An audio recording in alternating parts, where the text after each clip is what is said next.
Hello, welcome and welcome back. This is Jacob and today we are going to be continuing the Let's Play for Reverse 1999. And today we're going to be checking out the Anecdote for Semmelweis. And I think with that one we're going to be, at least for the time being, rounding up all of the Semmelweis content that was recently on the channel from Echoes to Dusks to now her Anecdote. I think this is going to be a nice little bow on the whole thing. I did hear from you guys in the comment section that there will be another ending to a series of Dusks, that they're adding another and apparently final ending to the whole thing, which makes me very curious what the hell they're gonna be covering in that, considering I think right now we have like what, the normal ending, the good ending where nothing really bad happens, and we have the face your inner demon and accept it kind of ending, so what's the fourth one gonna be? They can't do the final ending to the whole thing to be the bad ending, right? I hope not. The only ending that this thing now needs is literally all three protagonists come together and make out, and that's it. But yeah, anyway, we'll see when it comes around. I will definitely be making another episode on a series of Dusks inside of this Let's Play, of course, and we're gonna check out the ending that is gonna be added with that. But until then, let's finish off with Semmelweis here and see what this story is gonna be about. Apparently, from what you guys told me, this one is very Eastern themed. Now, I am recording this on Monday morning, aka Monday Easter morning. However, I just literally brought out a very humongous work episode for Arcanists, so it's probably not gonna go up on the same day. But it's still in the spirit of Easter here, if it is really Eastern themed. And also, speaking of that Arcanist stuff, if my voice sounds any kind of strained throughout this whole episode, or dry or raspy or whatever, well, I just had 2 weeks in a row of at least 25 to 30 hours of voiceover work in both weeks, plus the regular recording stuff. But that part is easy. The Arcanist stuff is definitely more difficult. So if I clear my voice during this whole thing and stuff like that, apologies in advance. But yeah, the voice is still a bit. This is literally a day after I just finished a mammoth portion of work, so it's kind of still in a place of let's just take it easy, right? And luckily enough, Semmelweis' Anecdote is apparently pretty short with just 6 entries, so good. Also, I will be checking out her whole voice file, and the rest of the stuff, because obviously I had her for a long time. Literally began when they dropped her in as a free unit, and we're gonna check out that whole thing as well after the Anecdote. So yeah, we're gonna see everything. But before we do that, and speaking of the comments on the previous one, Mask Re9 said, this is a sentiment that I echo, and I think a lot of us. They need to make Razor playable because he's such a good character, and at least a 5-star character. And the creator who had a tea party is a jackalope, and his name is the Thief Collector. He first appeared in 1.2 in a temporary event, and then in the first roguelike as an event. If you have Lorelei, you'll find out that beside her voice, she also has the power to talk to ghosts, along with Isolde and Necrologist. Alright, that's an interesting thing. So currently the roster of characters has 3 people who can talk to spirits. That's kinda cool and interesting. Also, I'm not gonna lie, I completely forgot about Necrologist, because so far, I don't think I've seen her in any story. I haven't even leveled it up. I haven't even looked at anything in her files or anything like that. So that didn't even register with me. But yeah, thank you for pointing that out. That's a very interesting piece of information. The jackalope thing is very interesting as well. I love when they reuse stuff like that. The aforementioned, as I keep bringing them up always, the integrated strategy modes in Arcanists also use like a ton of both new and old lore that they connect into the roguelite modes for countries, characters, little item stories and stuff like that. So that's always nice when writers do that. And yeah, Razor definitely has to become playable. That All Might Chin Giga Chad really needs to he needs to be lent out to Vertin to be part of the suitcase crew for at least a while, so he can become playable. I will not have it any other way. But yeah, anyhow, one final thing before we hop into the anecdote. I saw you guys also brought up, and I was kind of hoping that this is gonna be the case, of course, and I think a long while ago someone also said it anyway, that the upcoming side story that is gonna be literally dropping this week is fine for me to do, because no pre-story requirements or something like that. So we're gonna be definitely doing that. Now, I'll just say, because it's dropping on the same day, and you guys can tell me, there's probably gonna be a maintenance, right, on the same day. I didn't see all of the updates and news that are coming, but there's probably gonna be a maintenance on that day, right? But I'm bringing it up because it's literally the same day where Arcanist is dropping another news story. I don't know what they're doing over there right now, but it's literally 2 news stories in a row, which is, for me personally, gonna be very draining, but whatever. I enjoy doing it, so it's fine. But yeah, if there's maintenance on the day for Reavers, I'm probably not gonna be able to record it on the day it drops. I'm gonna have to wait until Saturday, because on the day it's gonna be the Reaver stories dropping is also the same day that the Arcnet story is dropping, and that will already take up my entire evening and the morning of the next day as well. So I'm gonna record it on Saturday, probably morning, and post it during the day, and we're gonna do the story. I'm looking forward to it. I'm looking really forward to it. New characters also coming, pullable characters. I am ready. I have resources. I haven't pulled on the current 2 banners. I did hear about the current healer that is on the banner to be very good, but I'm probably gonna wait for the limited characters just to get them, hopefully get them properly, and hopefully my luck will not be too thin spread, because I need to summon across 2 games. Oh god. But yeah, anyway, in advance, good luck to anybody who's gonna be pulling. Alright, Semmelweis's Anecdote. So, 6 entries only, very interesting. There's the record thing that I hopefully will not forget. Obviously, I did not read this. I only went through this thing when it dropped originally, when I legitimately started playing the game, just to get the rewards out of this thing. I don't think this had any combat as well, so I think this is pure story. So yeah, let's hop on in. Yesterday, today, tomorrow. What she will be the day after tomorrow, even she doesn't know. Alright, let's see. The third circumstance. Uh-huh.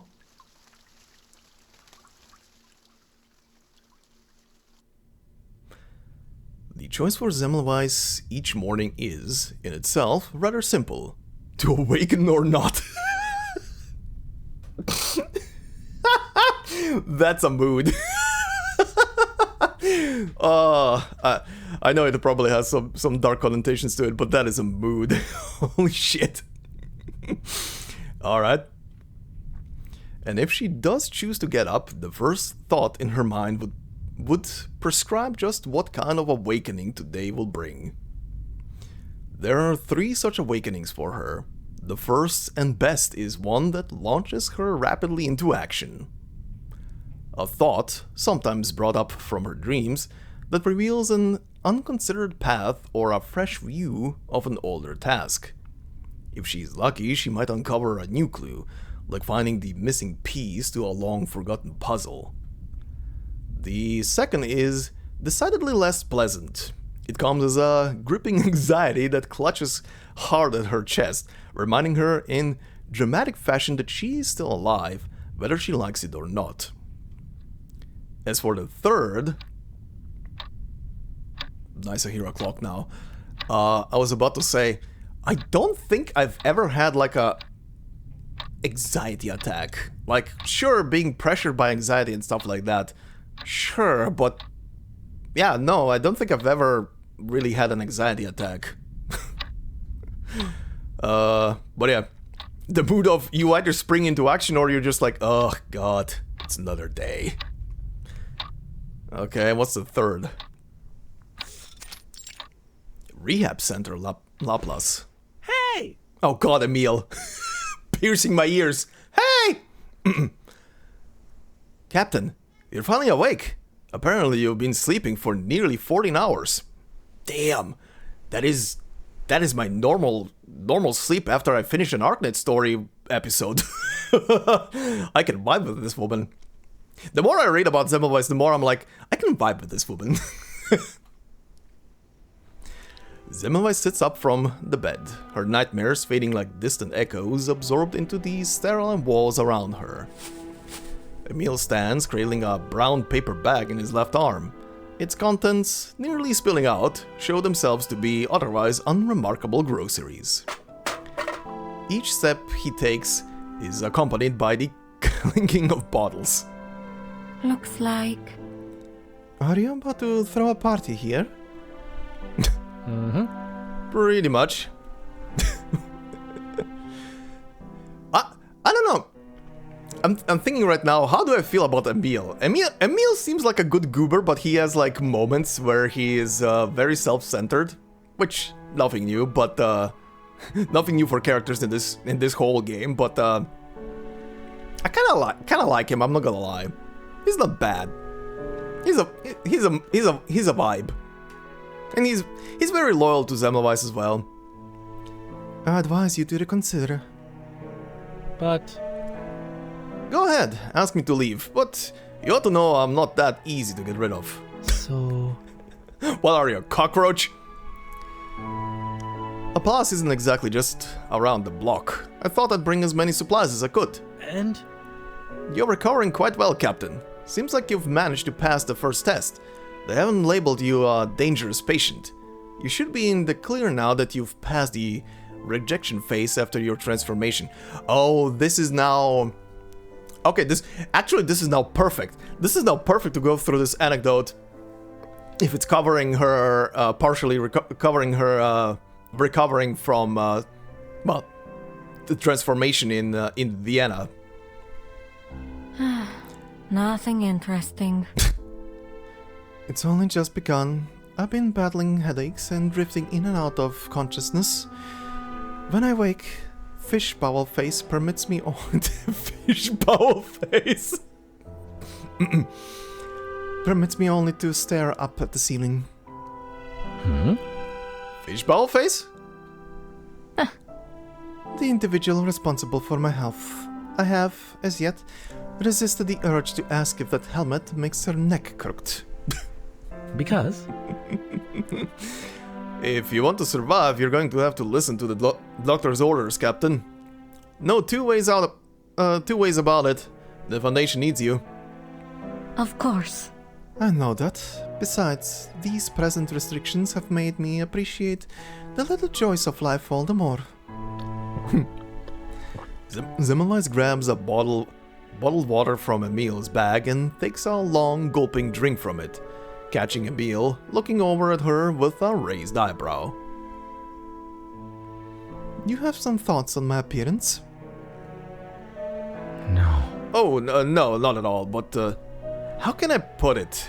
It's like seeing glimpses of the old you beneath a more savage exterior. Okay. I'm not sure that. I mean, I can't remember the last time I saw you smile. It has never been my habit to smile without reason. No. No, but this is different. You're still you, but there is a completely different persona too. It's a little strange is all. That's all. Yeah, that is a wild thing when you spend so much time with someone and you get to know their personality and everything, and then just that little slight shift of something just makes you feel like something's off, but you can't really quantify it or express it. I think perhaps you're just misremembering this old me. Emil shakes his head, hiding the curve of an expectant grin. Here's the case. You know, they reassigned me after the storm. I'm a logistics driver now. Oh. A driver? I see. Yeah, I got the feeling they didn't think too highly of my work at the Foundation. So I made a few mistakes, forgot to adjust my comms on a mission or two. Maybe announced our position on a public channel, nothing major. Nothing major, he says. But hey, I should just stick to what I know best. Working on cases with you, Captain. That's surprising. I thought you didn't care for work that made you, perspire. Doesn't matter. It's what I'm good at. That and, driving. Oh, by the way, my driving assessment is next week. I've been cramming all the names and routes every chance I get. Maybe Maybe all the recklessness is why the Foundation called me back after the storm, so I could return to doing what I'm good at. Playing the game. Uh-huh. You mean you like sneaking in past visiting hours to visit a high-profile patient? It's not sneaking. I gave a heads up to the Laplace staff who usually ride with me. here's the case. Besides, why would the Foundation even care about the movements of our logistics driver? All I do is chauffeur our staff around, besides a few odd occasions where I'm called to cooperate. Uh-huh. Sure, why did I remove him? Sure, I don't always play by the rules, but haven't I delivered results? Especially with driving. If you keep being as clueless as you are now, whatever happens next will be on you, Emil. Thanks, Captain. Duly noted. At least... Anyway, I learned a lot under your command in the past, and I'm still committed to doing my job well, especially when it comes to your health, Captain. So... Anyway, I see it's time for your checkup. Remember to follow the doctor's advice and eat healthy. I make no promises. The frown. I cannot stand the very idea of health foods. They go against my dietary beliefs. Damn.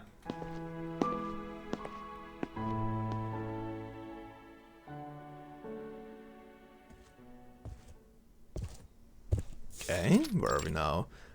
Hallway Laplace, okay. Semmelweis arrives punctually as usual. Fish Bowel Face fidgets with her headgear as she speaks. A tinge of worry, perhaps. She speaks, haltingly, bouncing over each word. Did you sleep well last night? I'm sorry. No, the screams returned, and in my nightmares I was killing people. But for now, the monster is still hiding under the bed. It could be much worse. Damn. Here is the case. The days ahead will be tougher. Each new episode will begin soon, after the last one ends. What if? Firstly, you should take your blood supplements on time. While they aren't a replacement for real blood, they are nothing like blood. If you will pardon me, Doctor, I would prefer to spare my stomach.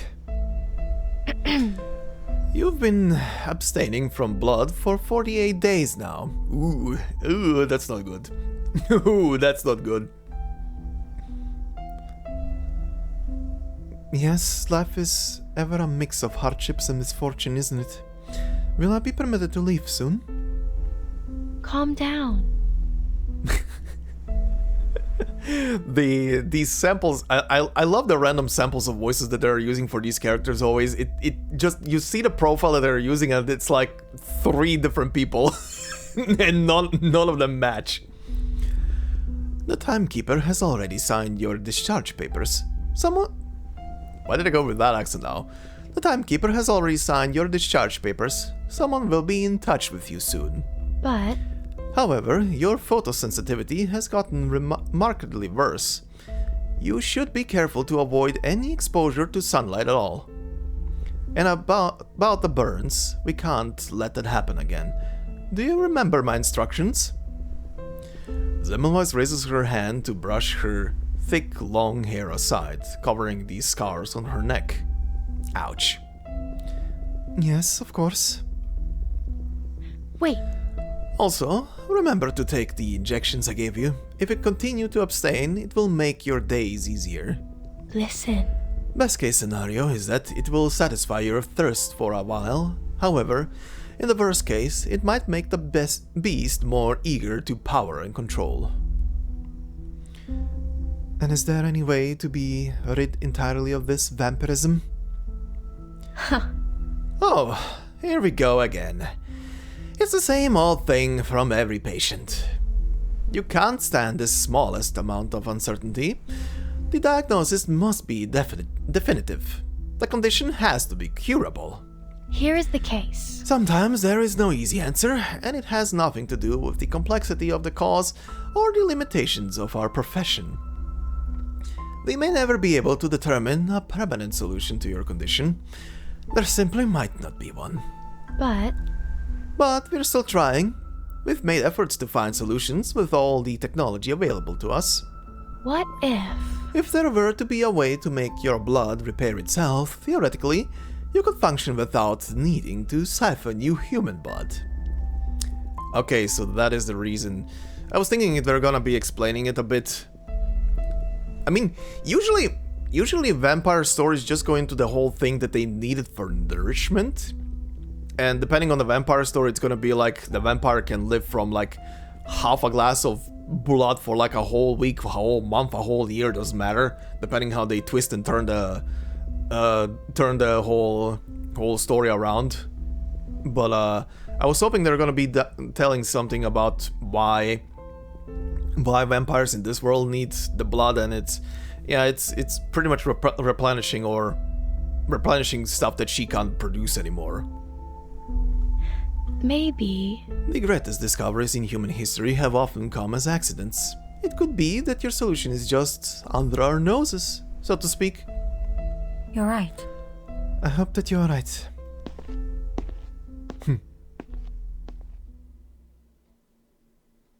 Well, she's stuck between a rock and a hard place with that. Actually, I don't know if the story is gonna dive into it, but what would happen if she drank blood?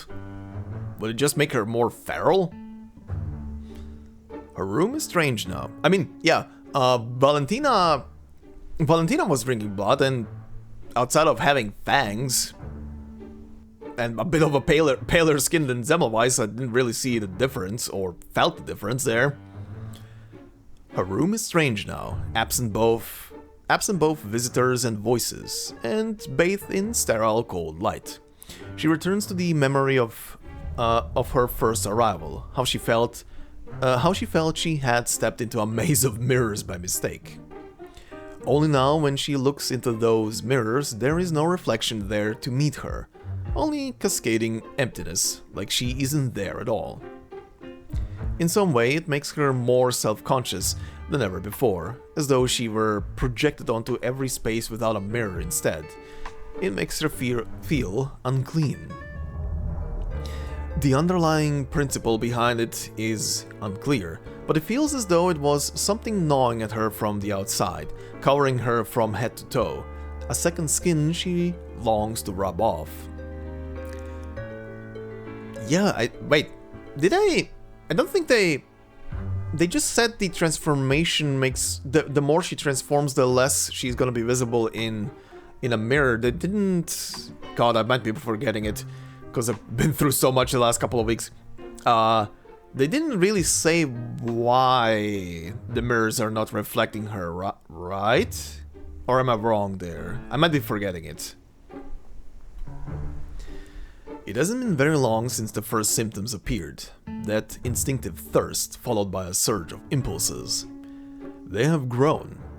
Now she can scarcely walk past a new face without suppressing the urges inside her. She felt them even when she awoke this very morning, looking out at the meal, his earnestness only adding to her exhaustion. Grown, is she talking about the thief? She will not be able to keep another drop of that bottled water down. She thirsts for blood, fresh and flowing. Did I escape transformation only to face a lifetime hidden in the shadows? Or will I die of thirst before all else? Her insistence on abstaining from blood begins to feel all the more nonsensical. Perhaps she reasons it is only that she does not want the scrutiny, the suspicion that would come with it. Her reasons are never a matter of principle. She is a woman of practicality. If she has any principle at all, it is this: when she says something, she means it. No wavering, no alterations, no compromise. Nice. It's always something, isn't it? She folds the health report into her pocket, where her communicator has begun to vibrate. This is Semmelweis. My friend. Hello, Miss Semmelweis. We understand you've received your discharge notice. Is that correct? Correct. May I ask, when will I be able to officially begin my work? I'm not sure that. Actually, that's why I'm calling. Before we get into details, I need to confirm with you about your rest days. Okay. Okay. Before you start your work week, when will you be resting? Monday, Tuesday, Wednesday, Friday? Ma'am, when will you be working? 1 hour on a Saturday. It's their own fault for asking. The newcomer, a passerby lacking poetry, along with her sunglasses caught in the noonday sun. Oh. Ouch. The newcomer. Alright then. Ring Road. Back in Vienna. The sun has quickly followed the rain, causing humid vapor to rise up over the puddles on the road. The paper reads March 31st and reports in bold print that Vienna's tourism industry had hit its first peak. Another article boasts of Jeanette, the renowned dessert chocolate and... Is that how you say it? I don't know. Chocolate and sugar art master... Oh yeah, okay, it is a person name. I was like, the renowned dessert chocolate... I was like, what? Wait, what? And sugar art master who would soon debut her new creations at the Easter celebration. Okay, I see why this is... this is an Easter story. Okay. The column on page 3 announces that the investigation into the missing egg artist is still ongoing. 3 egg artists vanish. Oh god, no, please don't make egg puns. Oh god, no. I have still PTSD of that shit. No. Oh. 3 egg artists vanish. An artistic exodus or a mysterious kidnapper on the loose? Another sensationalist headline. It is Sunday, but the shops have been open for the Easter holiday. Festive songs fill the bustling ring road. Coming back to Vienna feels in some ways like watching a rerun on television. The same places, same roads, same blinding sunlight, and nearly the same people. It seems that the city has not lost much in being washed by the storm. For her, the sunlight is the real problem. It pierces through her cheap sunglasses, intensifying what has been a dull headache. Ouch. Hallway, foundation. Oh, flashback. It's quiet here. Is everyone on holiday?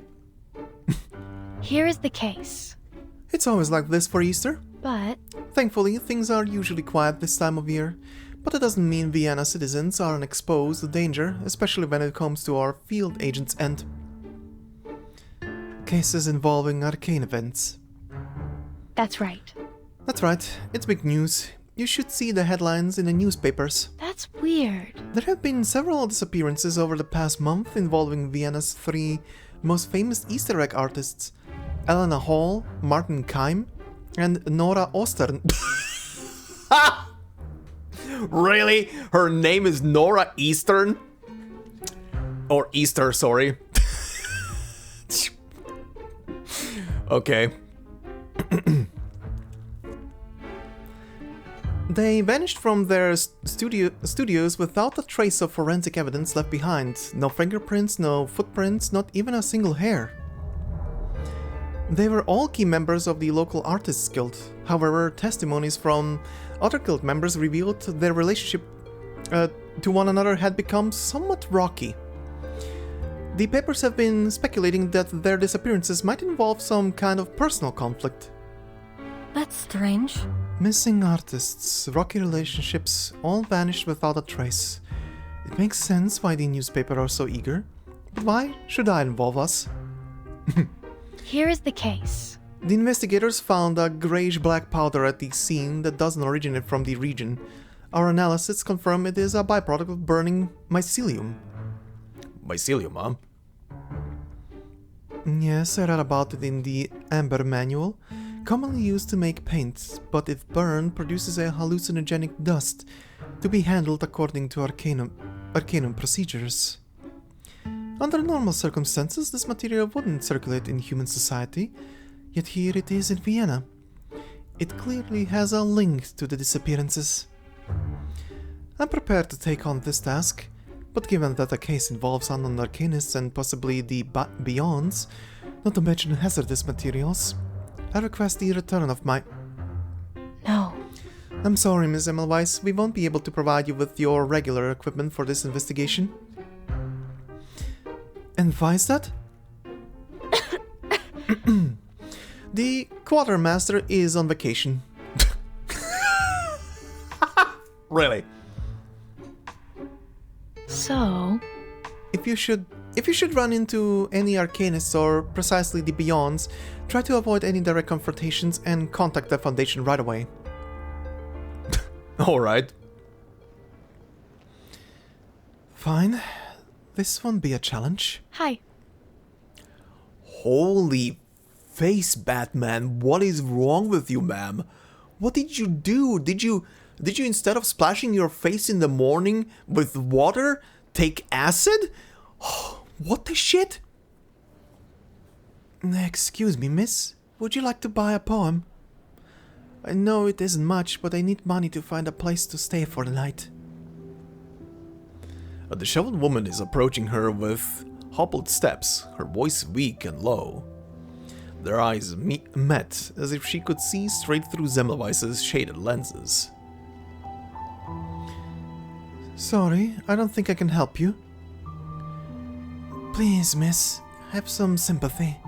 Have you ever had to sleep on the streets? Cold and terrified in some dark corner? I must say. I have, yes. But supposing I did spare you some change, what would you do with it? I need medicine. What for? Oh, those are birds, okay. I mean, I thought it was going to be birds, but holy shit, the first appearance. Her eyes are also super red. Her pupils, that is. Burns, miss. The woman lifts a strand of hair, and Semmelweis follows her spindled fingers to the horrific burn scars formed around her eyes. The sight elicits some unusual sense of sympathy from her. She passes the woman a not insubstantial bill from her bag. Thank you. Happy Easter and enjoy the game. Enjoy the game? I suppose you don't know then. Never mind, miss. It's only what we say here during the holiday. The woman leaves and Semmelweis looks down at the poem she has offered her. Fearless souls wield the needle sharp, dancing with fire yet untouched by its spark.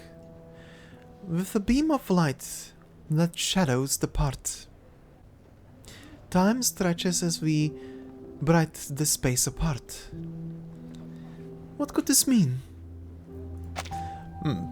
Fearless souls wield the needle sharp, dancing with fire yet untouched by its spark. With a beam of light, let shadows depart. Time stretches as we bridge the space apart. Okay. Let's see. It's obviously nonsense. A usual trifle. I suppose she uses that line on everyone. Semmelweis doesn't like walking the ring road anymore. It is more for vehicles now than pedestrians. She prefers the Katnerstrasse instead. Though cheap... Did I read that right? Katnerstrasse, okay, yeah.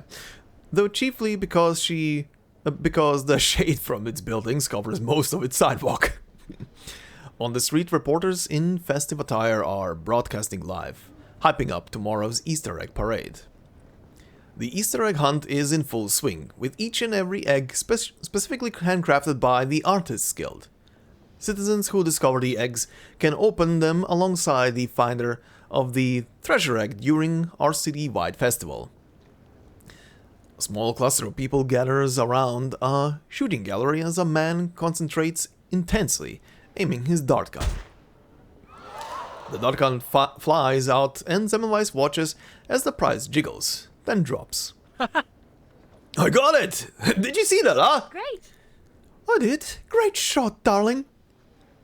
Hey, miss, here to play a few rounds?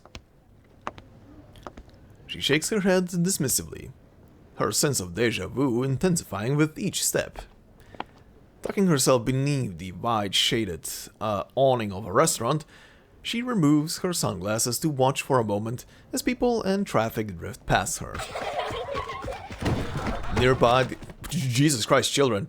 Nearby, the joyful laughter of children running and playing fills the air. Quite suddenly, one of the boys falls on the sidewalk, and an Easter egg rolls from his hand toward her. Oh god. Really? Vampire thief? Ouch! Only a moment passes before the scent of the child's blood reaches her. Oh. It awakens that familiar craving, belling like a deep desire inside her chest. It has not been the first time since her transformation, but this time the craving is much stronger and harder to control. She is desperately thirsty for blood. Good God. Semmelweis walks toward the child, reaching out... Oh, what was that squelch? Reaching out her hand, but the child suddenly puffs his cheeks up and spits blood. The blood splatters on her face. Oh, goes dark? Child! God damn, children are... I swear. What? Uh-oh. I'm not sorry for that child if she... if she literally drinks all of his blood now. She's engulfed in red-black, her heartbeat pounding violently, frantically, up through her neck. She stares into the child's wide eyes. Her mouth is open, contorting with pain and fear. A hand, her own, is clutching his neck. Oh god! There's blood now. It pours out from the wound along his throat. The wound she made! He screams, but no sound escapes from his gurgling throat. Yet somehow, she hears it, reverberating in her ears up from her throat like it were coming from her own body. Okay, is this gonna be just in her head? Help! Oh, stop! Help!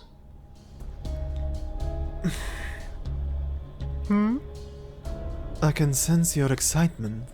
All that blood really gets you going, doesn't it? Also, okay, if I would have ever read this anecdote before, this character appearing here out of nowhere would probably confuse the shit out of me. Hi, Valentina. Help me. Mom, help me, help! Shut up. Damn. How much longer can you hold out? Your hunger cannot go unsated forever. Damn. And that's why you're so magnificent.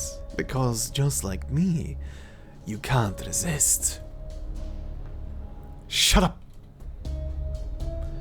She snaps, and as if addressing someone else. Oh, she hears all both of them talk in her head. There is something wet and sticky pouring over her hands. Blood. His blood. The boy seems to melt in her hands, transforming into a red ooze that drips, then flows onto the ground. Did I do this? Suddenly, nauseous, she watches her face foam again on the blood surface.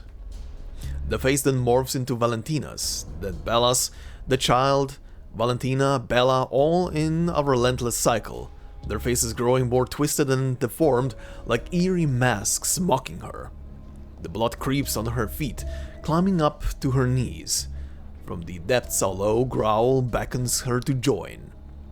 They gnash their teeth, gnawing at her skin, clawing at her legs, roaring and howling until her knees buckle beneath her. No. You need blood, just a little taste. Then we won't bother you anymore. We'll lie at your feet like faithful hounds. No! No! No! The child's face appears again, and Semmelweis reaches out impatiently toward it, eager to tear it apart, but she grasps nothing. At that moment, her vision blurs away entirely. She strains her eyes, but nothing returns to her. Her world becomes a blur of red panic, her own screams echoing in her ears. No. Oh hey, old model. No, no!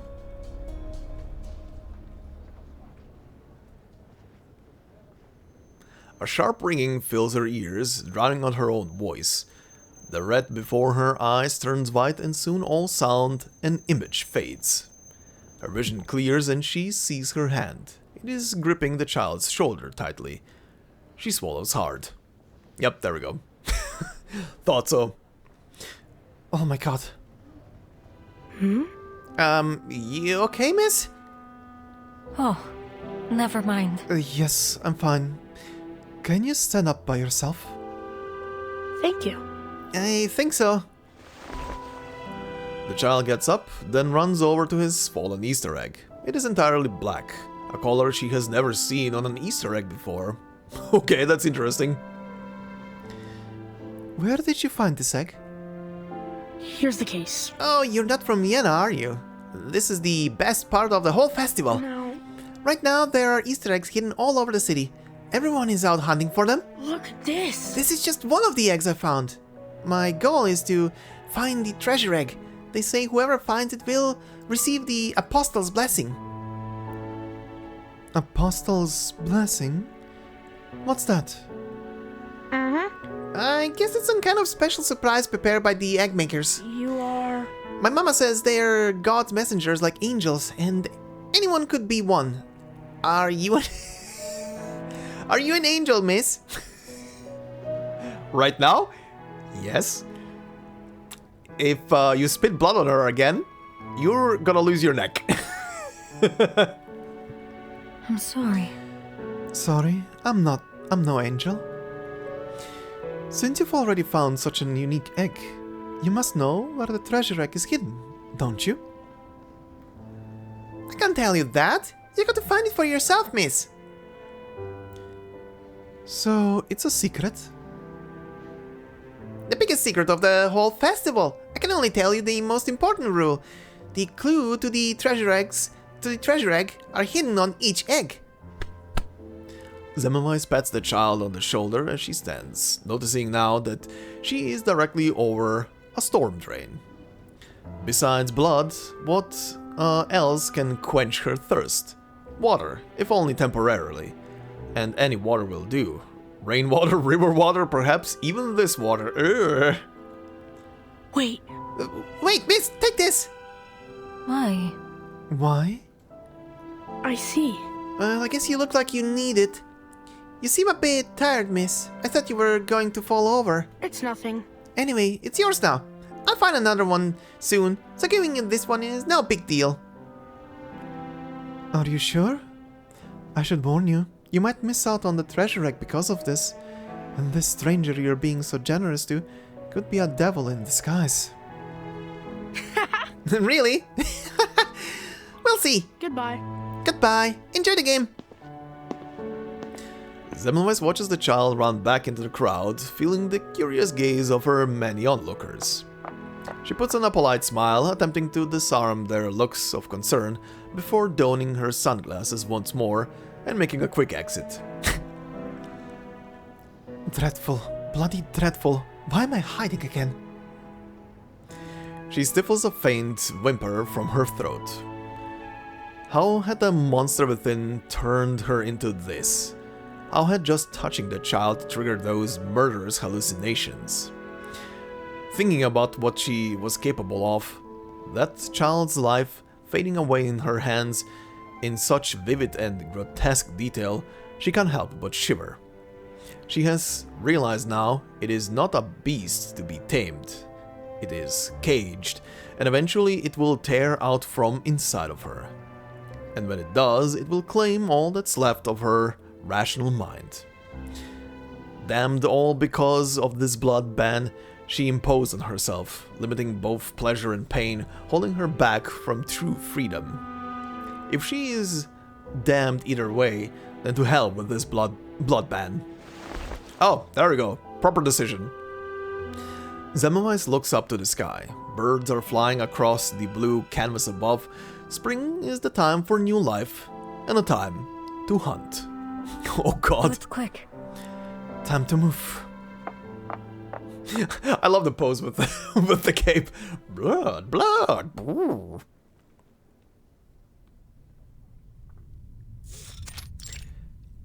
Norna's Easter's studio.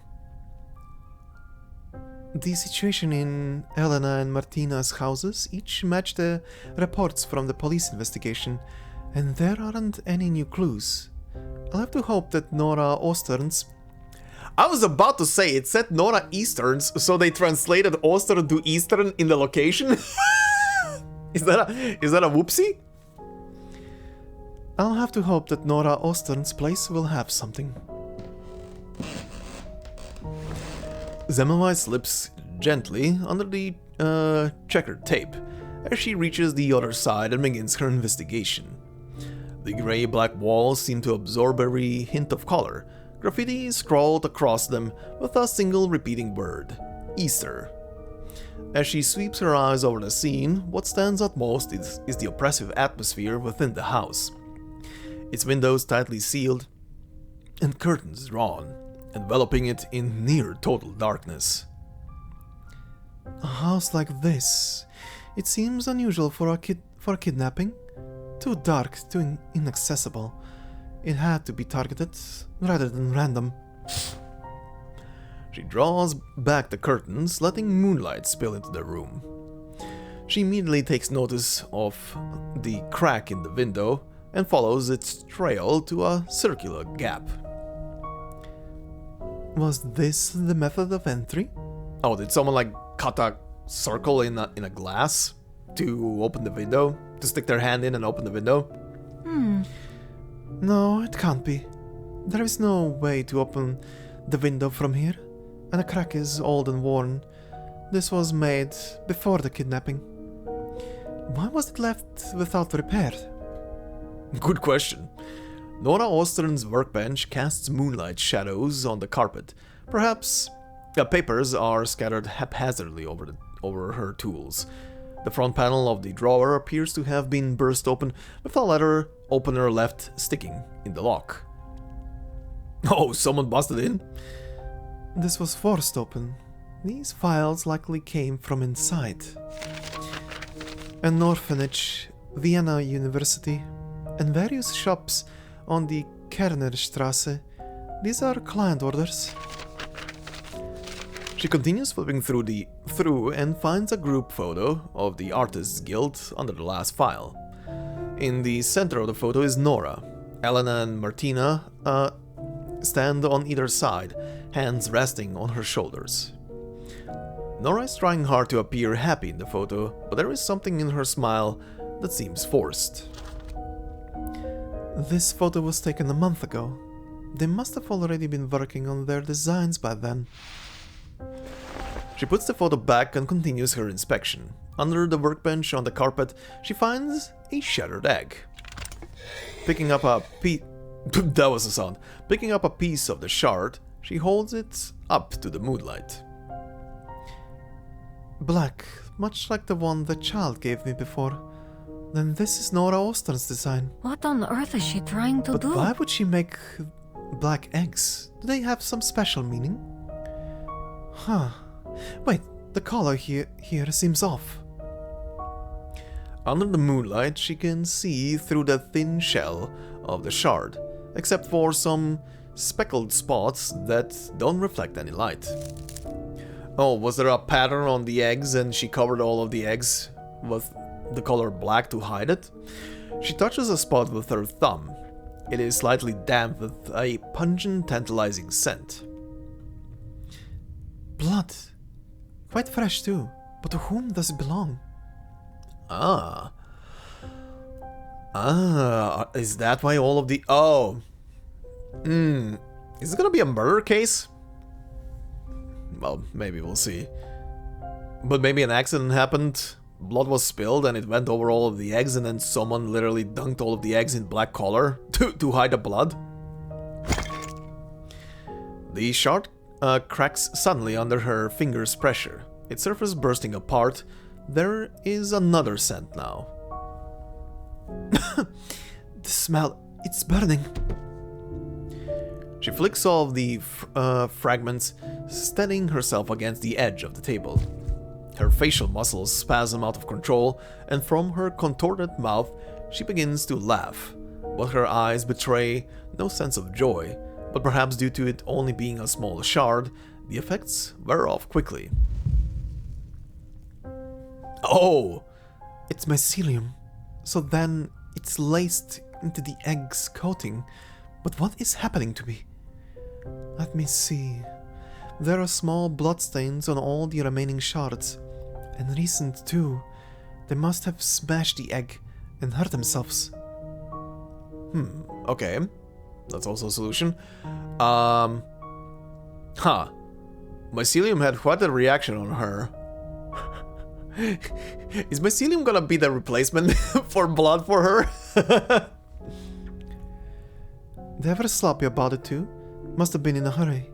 So, who could it be? I don't know, lick it. If it had been the kidnapper, why would they leave any trace of their blood behind? And if it had been Nora herself, how did she escape? And why would she return here and not go to the police?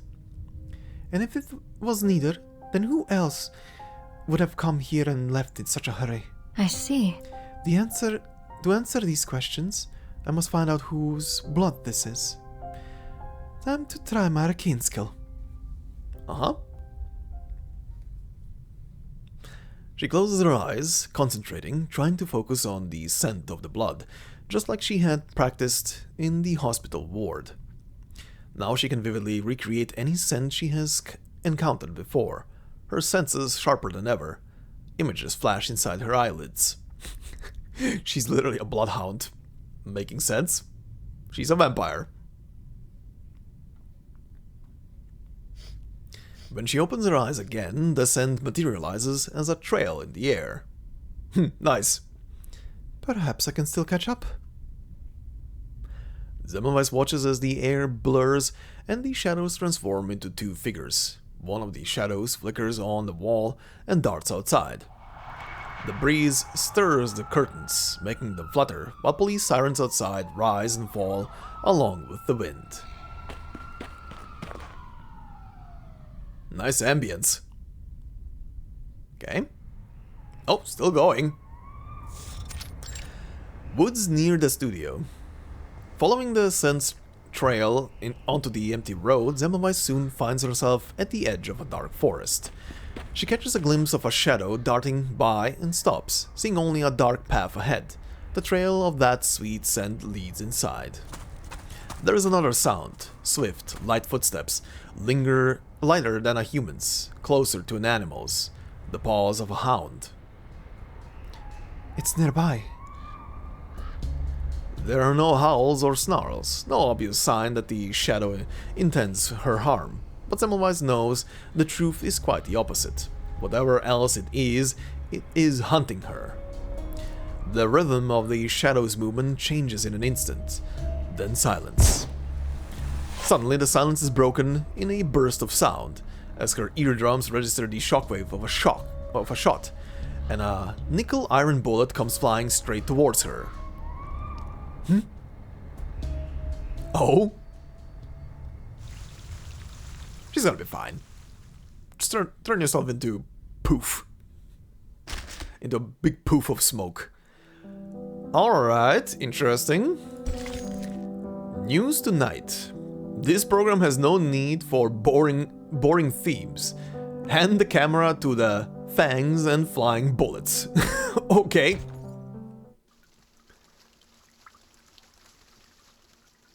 Who is shooting?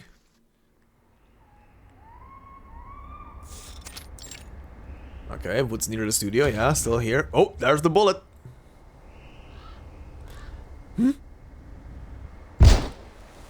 Oh. She swiftly sidesteps, maintaining her balance as the bullet whizzes past her. What are you, Neo? No second shot follows. The attacker is merely probing, not aiming to kill. You are... Who are you? The figure raises up a menacing dagger. The blade is slim, with a curved edge tapering to a point. A favorite of the Italian mafia. More disturbing still is a scent, identical to the blood from Nora Ostern's house. Ah. The attacker, the kidnapper, focusing on the blade's trajectory, she bends her knees and leaps back, feeling the tingle of blood rushing to her toes. Oh boy. The assailant's attacks are random and almost playful. Uh-huh. Growing impatient, she knows she must end this fight quickly. Seeing her chance, she lunges forward and grabs her attacker's neck, causing him to freeze. She has him now and bares her fangs for the strike. Suddenly, there is a sharpness at her throat. A glance confirms another blade.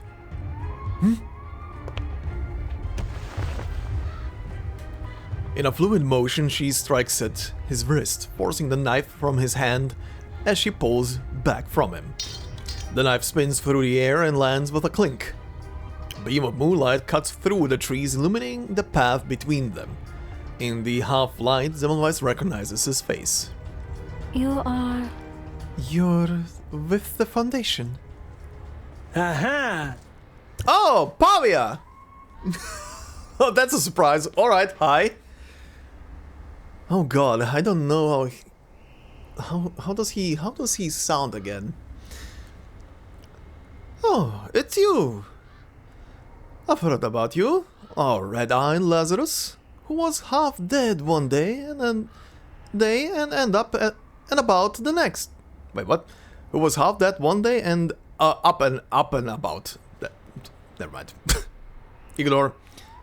How did you find me? I was in shadow form. How was I exposed? The sand from the recovery center?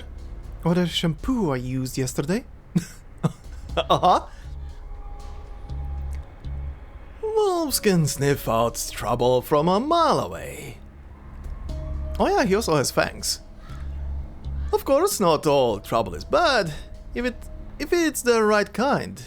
Juicy gossip is the perfect appetizer for the dinners around the Vienna Staatsoper. All the young artists dreaming of making it big, building themselves up and tearing their so-called friends down. The overloud whisper of some washed-up star about who is sleeping with who, declaring the truth of each and every kind of scandal. But you don't strike me as someone who dishes out catty remarks. No, you seem more like the type to cause all the wrong kind of trouble, like being picky, skipping bills, and laying ambushes. Ambush? Was it not you that tried to kill me? Is this how you greet your colleagues? I haven't tried to kill you just yet. First I need you to tell me where Nora Ostern is. Cazzo. I know everyone here love to vanish. What is it that you want from her? And under whose authority? No one mentioned any other agents being assigned to this mission. Ah, so you're on a mission, huh? Well, your business is none of my concern. Pavia chuckles softly, wiping his blade with his shirt sleeve. Huh? Allow me to ask again, why has the Timekeeper sent you to Vienna? I know nothing of the why and all. It isn't my job to ask. All I know is this Nora Ostern has something she wants, and I thought it best to have some fun in Vienna while I'm free. Could it be that the Timekeeper ordered an egg from Nora Ostern? Are you here to pick it up for her? Unbelievable. How could the Timekeeper have allowed this? Well, my resignation letter is still sitting in her drawer, and it's been there for a while. So I figure I might as well stay on the job for now. Uh-huh. Naturally, that doesn't mean I want any part in your little mission here. Looks like. But then, you've already been to Nora Ostern's house. Were you the one that picked the lock on her drawer? Hey, listen, I don't do that kind of delicate namby-pamby work. It wasn't me, capiche? But I was there, and I didn't find what the boss was after. So I waited around to see if someone else would have an explanation. Then some other woman came in smelling like burned something anyways. A woman, was it? Did you happen to catch a glimpse of her face? She was just like you, hiding herself in the darkest shadows. What did you call that shadow form? Well, whatever. Don't tell me. I don't care what you call it. So, she's a vampire too. Oh, it's a chick with a burned face, probably. Yeah, and a rude one at that. She didn't even bother with a greeting before charging at me. So well, let's just say I aimed to slit her throat. You fought? My first swipe missed. She was fast like you two. But she showed a weakness, and my second strike hit square on her shoulder. Of course, then she went and grabbed some useless black egg and smashed it on me. Didn't hurt none, so I have to wonder what she was even thinking. It's coming together clearly now. That explains the bloodstains. Okay, yeah. You wounded her, and she fled into this forest. You do have the same scent, so when you went sneaking back in there like a ghost, I thought she must have come back for round 2. Thought that would have been a pathetic fight. Come to think of it, she had burns similar to yours as well.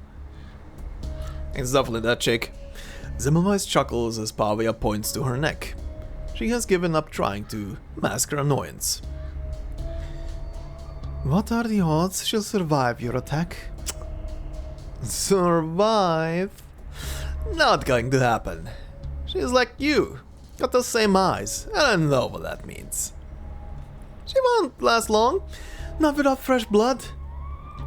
Perhaps, but if she is still bleeding, it means she has not run dry yet. She will need blood to heal, and since she apparently hasn't succeeded in finding what she was looking for, she'll likely show up here again. We can use that to catch her. We? What's this we business? Leave me out of it. Are we not colleagues? I wouldn't have taken you for the teamwork kind. She shrugs as if reaffirming her new non-committal nature. Forget it for now. You mentioned we have the same scent. That means she's also been exposed to mycelium. If so, she may very well be our kidnapper. Oh yeah, and why would she be kidnapping those women? Do egg painters got tastier blood or something?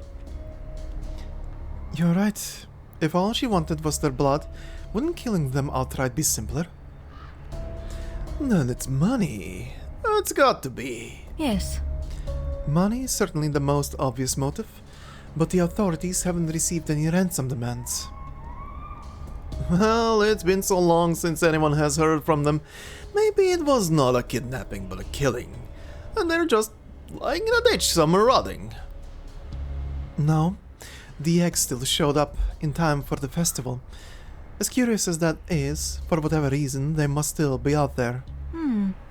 It seems this vampire kidnapped the artists to force them to make mycelium eggs, then spread them throughout the city. Ha! That's one way to smuggle it through. Therefore, they must be held captive in some secret location, and if so, then their activities must keep close to that location, so that she can keep them monitored. But if she's encountered you, she must fear being hunted. She won't risk returning there tonight. In that case, continuing to track her will only play into her hands. The longer we wait, the more danger her hostages are in. Damn it. We need to figure out her identity quick. It will allow us to narrow down our investigation. All that talk on you wind up back at Clueless. Alright, you've brought me in. But my instinct still says money. Money is the greatest of all motives. Illusions and desires mixed together. People always think just a little more money is all they need to change everything. You sound like one of those old drunks outside the theater, convinced they've found the winning lottery numbers on old street sign. She ignores Pavia's mocking, falling into deep contemplation. What on earth is she trying to do? So then why does she want these eggs? Or rather, why does she need the artist to make them for her? Is she not capable of doing so herself? Could be any reason, who knows? All I can see is that she's using others for her own gain. She targeted key members of the Artists Guild, and did so by breaking into their homes to kidnap them. Evidently, she had intimate knowledge of the victims' personal lives. There were no signs of struggle at the scene, no forced entry marks on the doors, which suggests they knew each other. Perhaps the victims even let her in themselves. Right. The good old trope of invite the vampire in, because... Wait, was it for vampires? They can't... Yeah, it was for vampires. They can't enter the house until you invite them. Which is obviously not the case, because Zemowai's here just entered the house, normally. Looks like... We can deduce that she knew the victims. Logically, she may have worked with them. Yeah, right. I'm sure these humans were just fine with inviting a blood-sucking vampire into their homes. What do you think? She just knocked on the door and asked for a bite? Perhaps not, but it's possible she concealed her true nature. If she was a fellow artist, she could have used a work-related excuse to get inside. Her poems. Not enough. And since the eggs were placed around the city, she is using them for something grander than just their most obvious effects.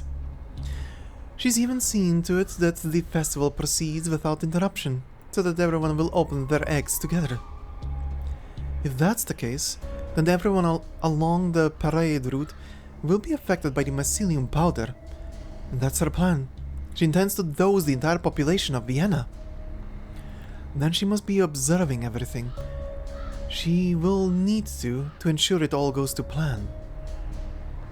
Bacco, taking control of an entire festival. So, what does she intend to drink the whole... So, what? Does she intend to drink the whole of Vienna dry? Or carve it up into her own personal vampire fiefdom? I think she's just trying to goad you.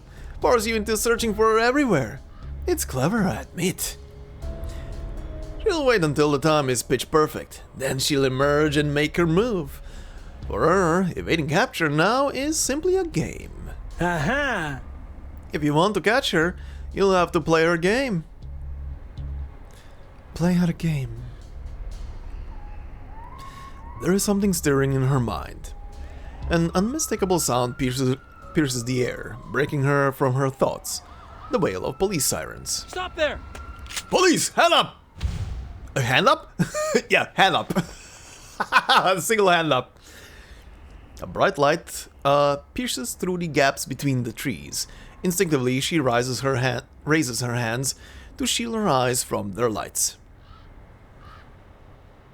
Why? Why are the police here? We were called over a break-in nearby. Apparently, we're looking for a man and a woman. That sound like anyone you know? Break in? You mean at Nora Ostern's house? Officer, you will find I have an investigation permit from the Foundation. Oh, it's you. Aha! What? You really thought the regular police were going to be on our tails that fast? Fat chance. Any of them are investigating that house. Fat chance any of them are investigating the house tonight. They were just passing by. Come on, have a little humor, sunshine. No. You bring up an excellent point. Let's go to the station and make a report. What? Zemlowitz moves to grab Pavia's wrist, but he slips away like a snake. Aha! Oh no, you're really surprising me. Tell me, did the Foundation really fix you? What? That wild look in your eyes, is the beast inside finally tamed? After I was freed, I couldn't help myself imagining those poor souls clinging and pleading for their lives under my knife. Ah, that fear, that delicious physical and mental reaction, such thrilling memories. You're no different, bloodsucker. So, why don't we handle this in the most pleasurable way possible? Pavia gestures. Bam! A bullet right through the skull. Just like that. And you'd be cheering beside me. Well done, you son of a bitch. On to the next one. We've all got to get our kicks somewhere. I'm struggling to see your point. I mean that you can't exactly tell the cops I'm just your everyday casual door-crashing gentleman thief now, can you? They won't be inclined to work with you just because of the Foundation badge. More than likely, they'll just brush you off. That's if they even listen. More than likely, they'll just put me in a cage and thank you for reporting this suspicious activity. They won't give a toss. And hell, let's imagine it does work out for you, huh? Well then, if the media catches wind, they'll blow things out of proportion and convince the public there's some bloodthirsty creatures stalking the streets of Vienna. Panic everywhere, mass hysteria. Think that will look good on your report. And what will they report about? And what will they report about you? Dangerous former mercenary causes havoc in the streets? Ah, please, I don't give a damn about the media. What your bosses do. I can respect that. Then for tonight, we lie low. I can have our actions at this pivotal time be excessively scrutinized. Wait, I can or I can't? I can't. Goodbye. Alright. Didn't expect Pavia in this story. What the hell? Okay.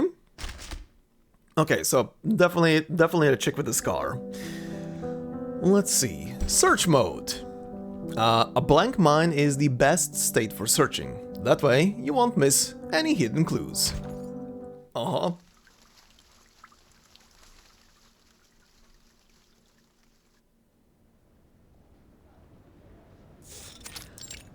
Ring Road.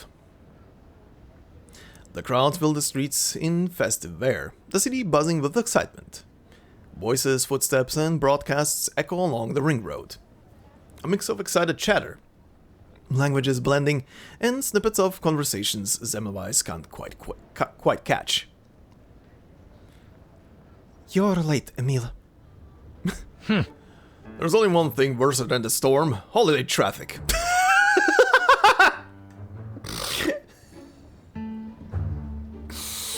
This guy... I swear this guy... Vienna's gone crazy with all the roads they've closed. Had to detour around the entire city center just to get moving again. I'm not sure that. Captain, should we try to convince the Vienna government to cancel the parade? I'm afraid that's not a viable option. First of all, cancelling would surely upset the citizens. The government would take significant flack if there weren't a credible threat, and they won't do it on the thin evidence we presently have. More importantly, the kidnapper is likely to be in the crowd at this very moment. If we were to cancel the parade, it may tip her off. If she panics, the situation could easily spiral into chaos. So, you already know who the kidnapper is? Yes, the kidnapper is Nora Austin. Ah. What? What? Nora? That's weird. How could she be the kidnapper? Did she kidnap herself? Are you basing this entirely on the media's claim of internal conflict in the guild? No, that's just part of it.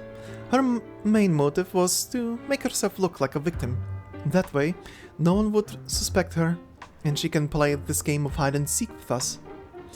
And even if we had found her, as long as she plays the victim, she could possibly mislead our investigation long enough for her plan to come to fruition.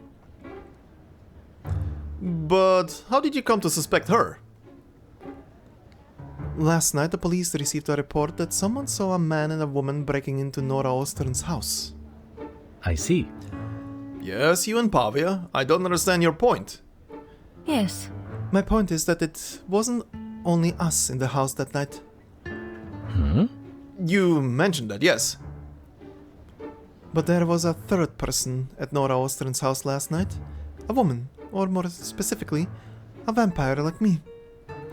It occurred to me that there was only one explanation, one person that could get in and out of that house without raising suspicion. It all makes sense. The darkness in her home, the heavy curtains, there is only one possibility. The third person was Nora Ostern herself.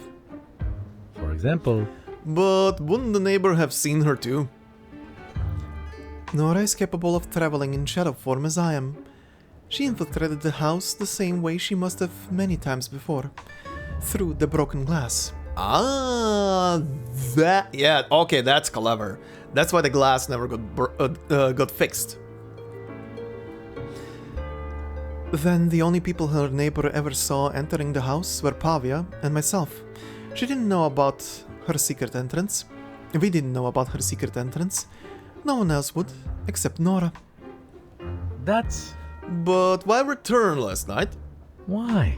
Why did she risk going back home? Hmm. That's a question only she can answer. Maybe she needed to grab something important, or something forced her to return. People usually consider their home a safe place. She wasn't expecting a stranger to be waiting for her. Besides, being seen when she was supposed to be missing could disrupt her plans, so she attacked first. She didn't expect to be overpowered and injured by Pavia. She had to fight back with her egg. Why? She fought with an egg. You will give me an egg! Sorry. The coating on the eastern egg contained mycelium. She wanted to use it to attack Pavia, but as it turned out, the mycelium failed to activate before he injured her. She was forced to flee. But consider this. Why would anyone who did not already know the properties of that egg attempt to fight with it? She must have known it was already laced with mycelium, and only Nora Ostern could have known that. Which means... So she's the kidnapper. Yes. Precisely. Mm-hmm. So, we know who she is, but not where. We can easily deduce that she's somewhere at the festival, enjoying the attention her mycelium-laced Easter eggs are getting. She wants those eggs to be found, and for everyone to know they're hers. So those eggs must have some unique elements that reflect her personal touch. And those black painted eggs are a part of Nora's unmistakable style. When your style is just the color black. So then, is it all just, as the media said, a spat between colleagues gone wrong? Why kidnap the others? Or is this all for some maniacal plot? So far, the image we've constructed of this Nora Ostern is as simplistic as a cartoon villain. There must be more to this story. How she intends to use the mycelium is still unclear. That's all. We only know that the Easter eggs have been scattered throughout Vienna, and that everyone who finds one will gather during today's parade, marching around the city. That's surprising. My god! We need to split up, look at as many of these eggs as possible, and warn everyone who finds one not to open it. I'll handle Nora Ostern. Copy that! Yes, Captain! The market is so densely crowded that it resembles a choppy sea, with people ebbing and flowing around its stalls and performers. Afnebe. Damn it, this place is packed. With all these smells mixing together, I can't track her blood. Are we to stumble around blindly? Captain, I found an Easter egg and a woman lying on the ground. What is her condition? She's, well, unusually lively. What are you talking about? Wait. Wait, Captain, this Easter egg is strange. It's moving, like it's going to spew something. There is a sharp sound and the communicator falls silent, save for a static signal. Emil! Afnebe. Damnable thing. She's watching our every move, and she seems to be able to detonate these eggs remotely. Do it quick. We need to find her before the parade starts. Semmelweis turns around, scanning her surroundings. The band begins to march in formation, playing a familiar tune, the lyrics catching her attention. Fearless souls wield the needle sharp, dancing with fire yet untouched by its spark. With a beam of light, let shadows depart. Time stretches as we bridge the space apart. This is... Hi. Flashback. Excuse me, miss. Would you like to buy a poem? It's the same woman who sold me that poem. Ladies and gentlemen of Vienna, 30 minutes remain until the Easter egg parade begins. Who will claim the treasure egg? Let's find out. The treasure egg. Great. Thank you. Happy Easter and enjoy the game. Aha! If you want to catch her, you'll have to play her game. Here's the case. I can only tell you the most important rule. The clues to the treasure egg are hidden on each egg. I see now. Alright, let's play. That's what I'm doing. Oh hey. The clue is on this black egg. Fearless souls wield the needle sharp. Take the needle and pierce the egg. Dancing with fire yet untouched by its spark. With a beam of light, let shadows depart. Might these be clues? Perhaps shadows depart may mean something will appear on the egg's black coating? But we will need a beam of light. Semmelweis looks up. The sun is blazing in the sky. There's our light. She steps out from the shadows, holding up the egg to the sun. Ah, I was right. A pattern emerges, but an incomplete one. A simple rotation should fix that. Ugh. The sunlight has already grown uncomfortable. She feels a growing numbness flood across her limbs. But she holds on as golden lines begin to emerge from the dark shell.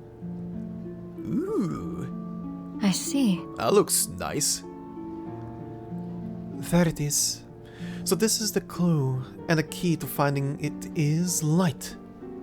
A simple code, an eternal presence. The sun that has burned since far before the birth of humanity. Looking at the direction of these lines, it seems to trace a route through Vienna city center, but something's missing. Time stretches as we bridge the space apart. So we're looking for a bridge. Yes, that's obvious, and it must mean the bridge at the city center. Then it is the Reisbrücke. And where does the Reisbrücke lead to? Stefansplatz. Okay. I was like, what? my brain died for some reason on that name. It was fighting between reading it in English or in German. Somehow, amidst the people in parade costumes gathered at Stephansplatz, it is the strange-like Semmelweis with the toy gun that attracts the most attention, and unwanted at that. Semmelweis rushed ahead despite their glances, carrying the toy gun she has grabbed from a nearby stall, causing more than a small commotion. She hopes the stall owner understands her frantic plea to borrow the toy. "Pardon me, Entschuldigung, coming through." She pushes through the crowd, vaulting over obstacles, flashing her Foundation ID to an awestruck guard as he moves to stop her, then finding an opening at last. She strides into the wide square, gravel crunching loudly on her feet. She feels the strain of the sunlight burning down on her, and knowing she can't risk another look, she steels herself and charges into St. Stephen's Cathedral. Finding a good vantage point, she presses her cheek to the toy gun stock, places her left hand under the barrel, and looks through the likely misaligned scope. Her eyes sweep over the rows of spectators, seniors, couples taking pictures, fathers with children on their shoulders, and finally a masked statue cradling a giant egg in his hand. "So there is our treasure egg, which means Miss Oster must be nearby." Just then, through the scope, she spots a familiar face. "It's the child again. So he's figured out the clues too. Persistent little devil. But should I stop him from opening the egg? If I act too rashly, Nora may detonate the egg regardless. With the size of it, the mycelium will spread everywhere. But if I should hold back, I will still need to find Nora before he opens it himself." "Take the shot.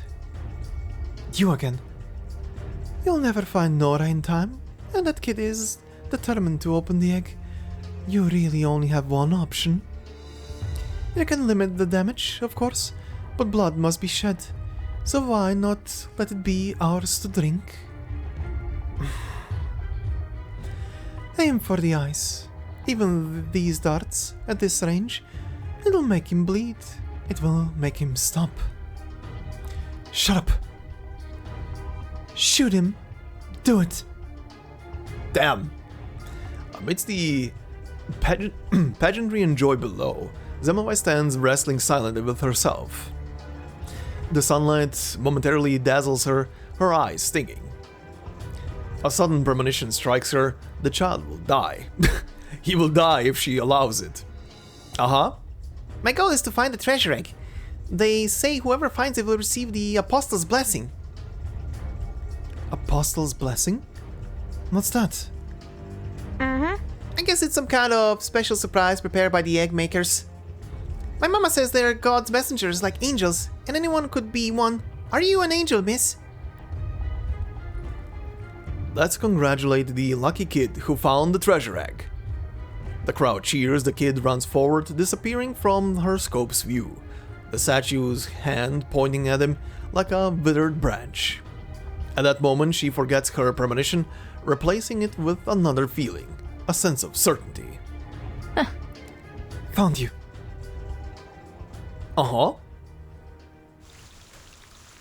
Time to shoot the target. Okay. Well, this is weirdly tense. Another lady. The sun is her treasure jewel, the night her woven skirt, adorning her only love, held ever tighter. That's poetic.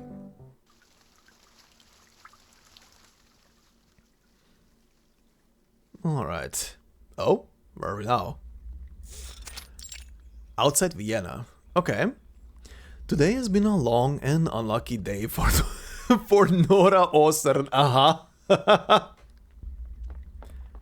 She is running, following a winding path, weaving through ferns and bushes, The searing pain in her shoulder is slowing her down. She has no choice but to press forward. She's reached the quieter outskirts of Vienna now. It feels like stepping from warm sunlight into cold shadows. A relief for a creature like her. She knows she'd have to take these last few steps alone. No one would stop her, and no one can help her. Damn it. Bad luck just keeps coming. Her burn injury flared up last night. Then after returning home to rest, she realized she had locked her burn cream in her drawer and had to break the lock. Only for a stranger to burst in and stab her in the shoulder. And now, only a minute ago, a dart out of nowhere strikes that wound again. She can barely feel her arm anymore, only the warm blood seeping from the wound, telling her that her barely healed skin has torn open again. The sunlight flickers in the air like a heartbeat, the sun morphing into a golden heart in her eyes, pulsing and radiating heat. For centuries, she has tried to capture that sunlight, but has never succeeded.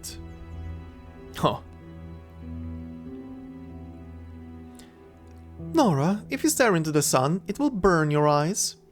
You must avoid the sun. That is our curse. Your grandmother tried to escape it, but it followed her across the Danube. I swore I would never let you follow the same path. I thought I would succeed, but... I'm sorry. I'm so sorry, Nora.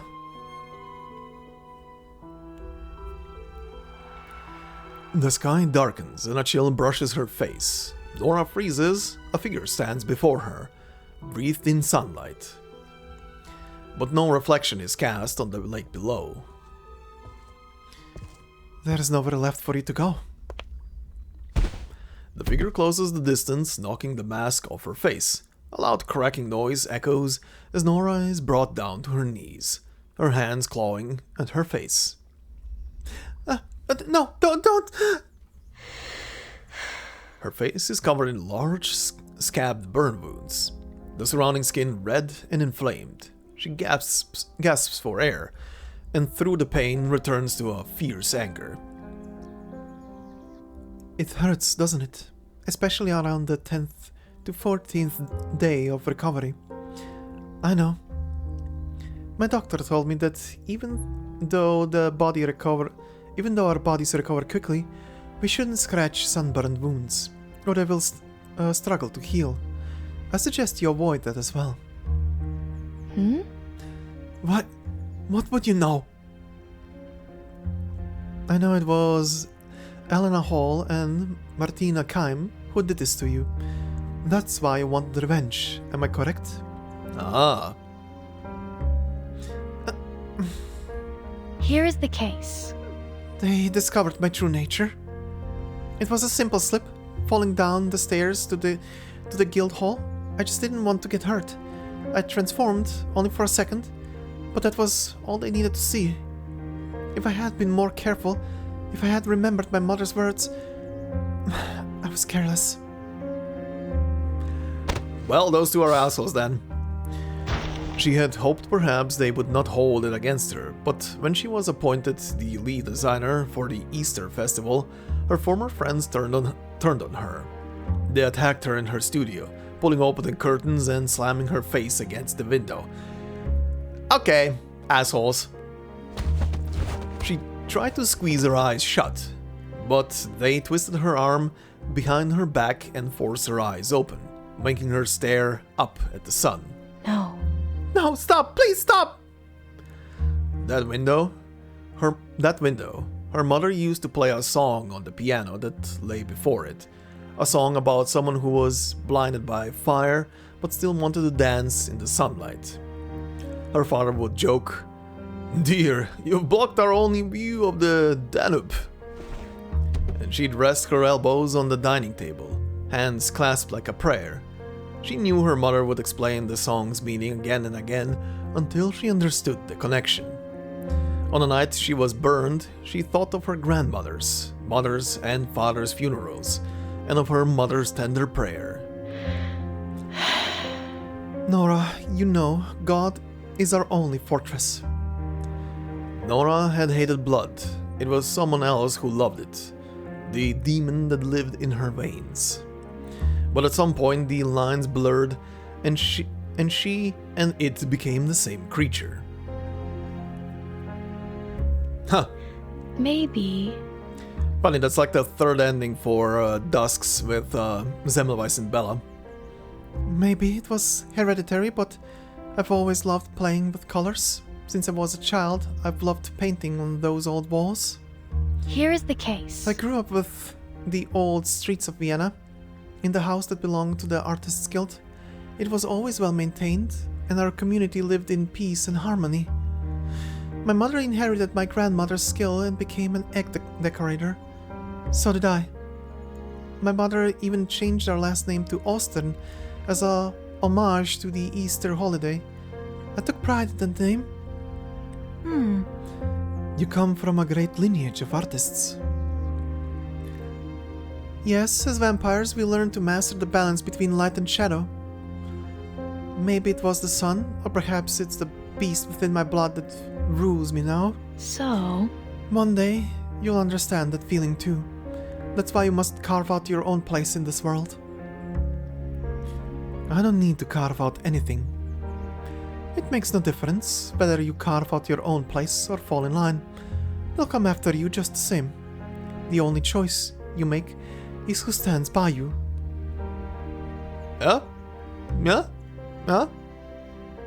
Yeah? True? Nora gazes into the red glow of in Semmelweis's eyes. How long has it been since you last fed? Semmelweis shrugs. Are you good at this? At never giving away anything? If I decide to quit something, why quit it? So you make a decision and then stick with it, no matter what happens? Yes. That's right. Then we're alike. I've never harmed a human being, not even those two women, my entire life. I've dreamt about it, fantasized even, but I've never actually gone through with it, not even now. Damn. I understand the harm you could cause others, because I felt the same fear. There is apparently a psychological link between chasing thrills and death. Seeking behavior. When that vampire bit me, I felt so much fear it was intoxicating. Then I woke up and I realized I'd become the very thing I had haunted. And forever craving slaughter and death? But I'm not like you. I'm learning to make peace with who I am now. Make peace? Look at all that you've lost. Do you really owe those humans anything? What do you think they would do if they found out who you were? Would it be any different than what they did to me? Or do you feel you owe something to yourself? Every day we fight a secret war against ourselves, barely containing the demon, only for humans to barely tolerate us.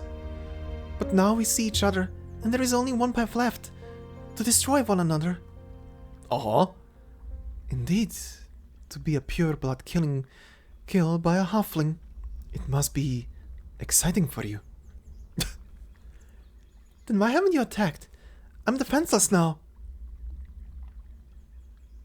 Uh-huh.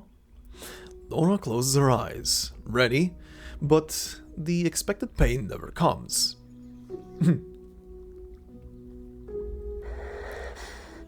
Her eyes open again. Semmelweis is leaning against a tree, catching her breath with a cold sweat on her face. My mission is to rescue the hostages, not to kill you. And I have no desire to learn the taste of vampire blood. Besides... What would even happen if she would drink vampire blood as a vampire? Captain, over here! We've discovered neutralized holy X. Did you sniff them? Our top investigator had already defused your trap. But your concoction only caused uncontrollable laughter and facial spasms. Nothing lethal. He's having a ball.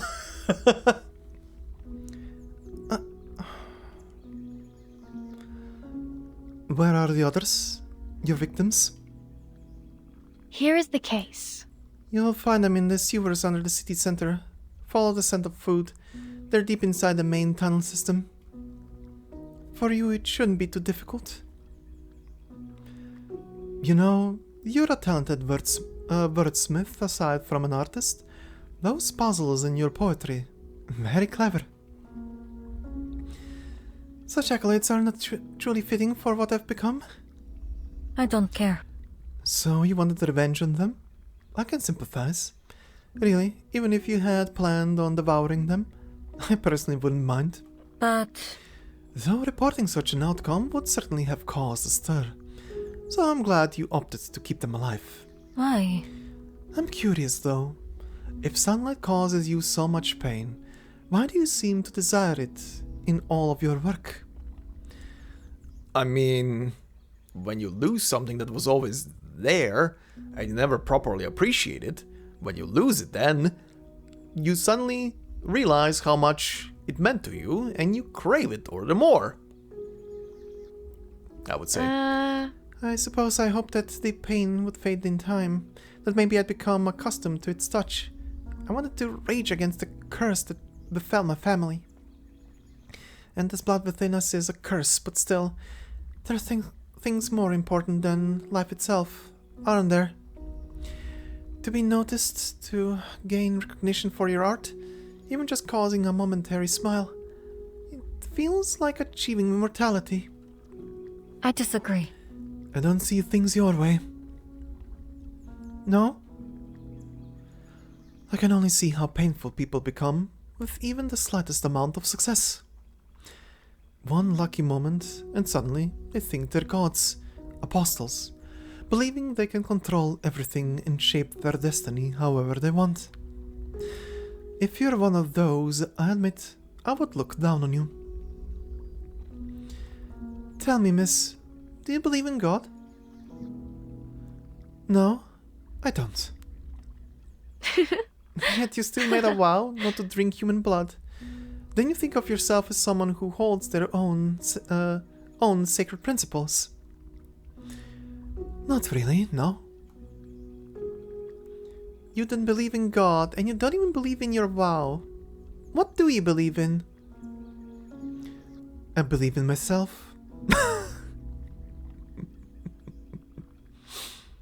I really like this chick. I believe that to control your own destiny, you have to stick by your own decisions. What's your point in telling me any of this? I suppose that's for you to decide. Dora brushes her face, her pain vanishing, replaced by a new sensation of weightlessness, like drifting in the middle of a lake, and an overwhelming urge to sleep. She closes her eyes, and the rays of the sun softly whisper to her, telling her of a path out from her nightmare. Maybe when she wakes tomorrow, she will leave her house and walk into the morning sun, and her neighbors would greet her warmly. They would say good morning, and mean it, and not see the scars, only her smile reflecting back to them. But tomorrow has yet to come. For now, she needs to leave, step outside, and welcome the sun's burning embrace. Poetic. Alright. But yeah, the more I learn about Zemovez, the more I like this character. Alright, final one. Happy hunting. One need not turn from darkness to light to uphold one's beliefs.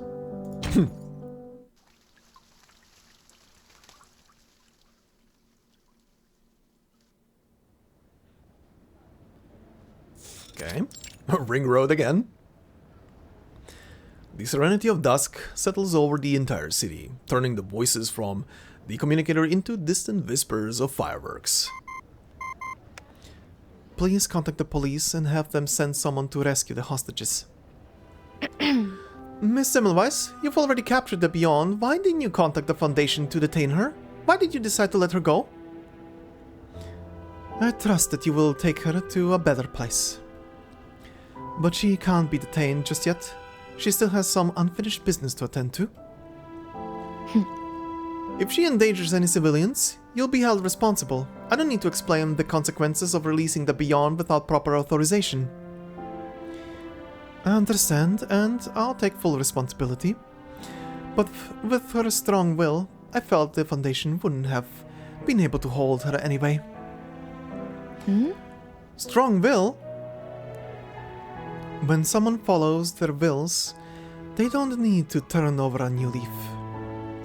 Sometimes things aren't as black and white as you thought. True evil is rare, but weakness is common. You learn to look inside yourself and adapt. In my report, I'll say that I went to Vienna on vacation and merely assisted the local police during the festival, and that the so-called missing persons case was just a small group of artists taking an impromptu trip. What? An impromptu trip? Yes. Yes, the spur of the moment kind of thing. Semmelweis walks along the ring road as the festival's final hour approaches. The crowds are a mix of cheer and exhaustion. A familiar figure stands by the desert display, lost in thought, shifting his weight from one foot to the other. Thank you. One slice of sachertorte, please.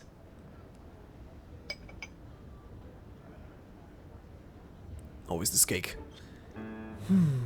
This texture is quite unique. Sprinkling a bit of pepper on it would add a nice spicy kick. Pepper? Pepper. I've never heard of anybody putting pepper on confection. Salt. Sure, I've heard that. Pepper? Aha! This time, Jeanette used bourbon-soaked almonds in her sachertorte. It's smoother and richer than the usual filling. Bourbon whiskey, they make it in the south of the United States. It all comes down to the source of water. This one uses the best distilled water out there. Obsessing over water sources is such a strange thing. It is all water. Properly sanitized, it provides the same hydration. Anything else is just price. And price is only a matter of negotiation. Just say you're not into desserts, sunshine. Anyway, this particularly lusciously mouth-watering cake is highly sought after. Is it? Perhaps I should purchase a slice or two and see if I develop an interest. Just a slice.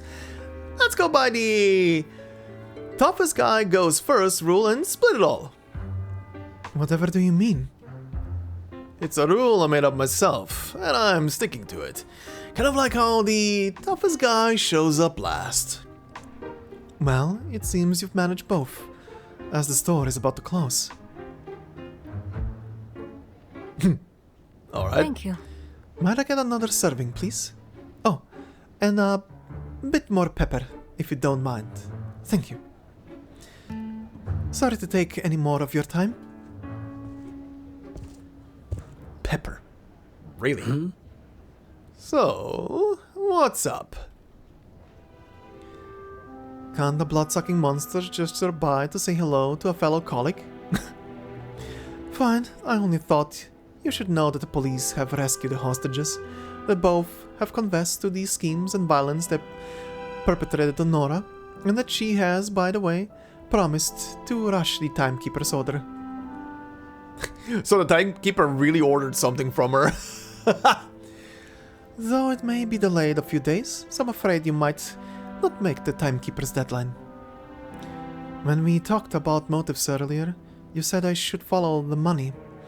I didn't quite understand at first, but now I see your point. You were right, although not so much about the kidnapper, so much as yourself. Nah, it's the same for everyone. Always is. I believe you mentioned before that you submitted your resignation to the Timekeeper. Do you have any new job prospects? Maybe some security firm or debt collection agency? I'm certain the debt collectors are always in need of someone with your legal background. Of course, those same companies may not appreciate your record of unexplained absences and insubordination. Perhaps I could introduce you to some more tolerant employers, but I'm quite sure you don't need my help. Semmelweis hands a slice of the Zachatorte to Pavia. I prepared this one just for you. Consider it my treat. Is that all? Got any other blabber for me? That's everything. Goodbye. Ugh. Do we need eating sounds? Pavia takes a bite of the cake. The effect is immediate. His muscles twitch and his teeth begin to grind as he holds back until he gradually loses all control. Did she lace it? He glares angrily at Semmelweis, his lips attempting to form what is, in all likelihood, a string of Italian curses, but he has already lost control of his tongue. Semmelweis turns without another word, striding toward the Danube River. Passing a corner, she takes the health report bird in her pocket and tears it to shreds with a smile. Damn, girl! Fishbowl Face had mentioned to Semmelweis that she was working on a research article about pleasure and fear responses. Apparently, serotonin sources are often unpredictable, and subject to declining returns, thrills lose their luster, highs lose their heights. Though there is a source that almost never declines substantially, the serotonin spike that comes with a near-death experience. To face death head-on, it seems never loses its edge. However, this was far from an ideal solution to long-term satisfaction. Thankfully... Oh, it just hit me. Is that why... Is that a lore explanation to why her health drops every time she uses her skills? Oh god. However, this was far from an ideal solution to long-term satisfaction. Thankfully, Fishbowl Face found another source that, while not quite so powerful, proved equally reliable. It was this that prompted Semmelweis' third awakening. She now holds it in her hands. Semmelweis steps off the train, taking in a deep breath of the warm air. Reaching deep into her coat pocket, she pulls out a piece of chocolate and pops it into her mouth. Really? It's gonna be just normal chocolate? The chocolate sways and melts on her tongue, causing a strange yet delightful tingling sensation in her temples that spreads throughout her body. And despite everything, she smiles. I'm sorry. Sorry I'm late again, Captain. The traffic here is just, on the map, it didn't seem far, but... It's a miracle you didn't get into an accident. Maybe. You seem to be in a good mood, Captain. I had a good sleep. Are the after effects of the mycelium still bothering you? Let's not talk about me now. Look at the weather. What a sunny day we're having. Yeah, I love the chuckle every so often. Is it? Well then, I'll try a different approach this time. Looks like you are wide awake now. Well then, Captain. Happy hunting.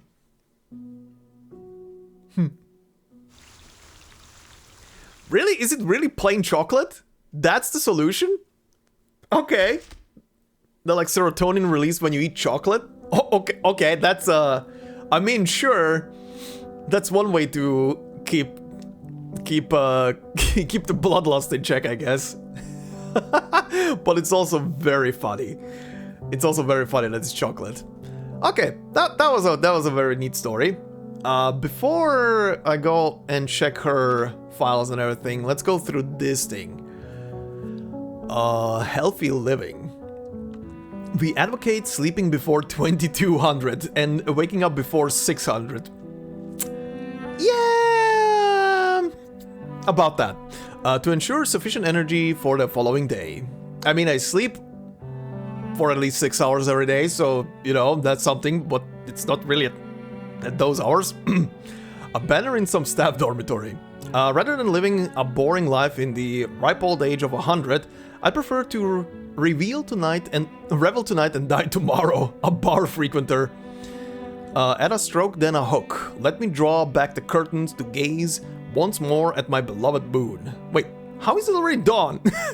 A late night artist. Fruits beneficial to health should be somewhat like apple, containing 8 milligrams of magnesium, 0.38 milligrams of zinc, 0.24 micrograms of selenium. Oh, that alcohol smell? Ripe fruits always contain a bit of ethanol, a floating fruit. Okay, Mr. Apple. Okay, behind the clues. Modern technology has taken some of the romance out of detective work, forcing authors to add elements of arcanum as a gimmick. It's hardly a promising trend. A hardcore detective magazine editor, Everyone loves detective novels, but I believe no reader wishes to become the subject of one. True. CCTV camera advertising slogan. That lad, in his attempt to wipe away every fingerprint, ended up stamping footprints all over the house. He was still smug as anything before he got caught, some detective. The seeds of clues, be they in TV stations, newspapers, or the hands of novelists, become the new fuses of rumors. But Hedonion will hold on to the truth. A masked journalist? I can't remember her name. The chick with the the sack over her head. I believe. A footprint, a pinch of ash. These are slices of the past. Also, a wonderful habit that is often lost due to bad moods, whims, or lack of leisure time. Impressions of the festival. The goal of every ritual is roughly the same. To increase the yield of fields, prevent harm from demons, protect families from natural and man-made disasters, or it might just be a pure study of arcanum. Some folklorist. Impressions of the festival. Dazzling, headache-inducing, danger lurking around every corner, never enough hands, yet worth every second of it. An outsourced security guard. The plush toy bear sitting stably atop the air gun shooting stall. The most formidable opponent in my career. What, the boss secretly glued it down? An archery athlete. The festival doesn't seem that special, just that the orders are taken faster than the band's beat. And as many gentlemen are thrown out as there are flowing champagne bubbles. A skillful bunny girl. Okay, bunny, yeah.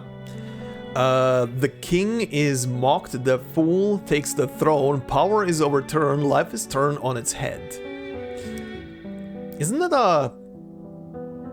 That seems like a familiar quote from somewhere. The brilliance of Apollo. I've always loved the sunlight, ever since I was little, but I never basked in it for long. No, please draw the curtains, I think I might lose my composure in front of you. Some albino. The secret to extending the blooming period is the right amount of ice, timely pruning, and keeping out the light. Yet each bloom tells me it only wishes to wither without regrets, starkly in the dawn's light and shadow. An Arcanist who runs a flower shop. Wings made of beeswax?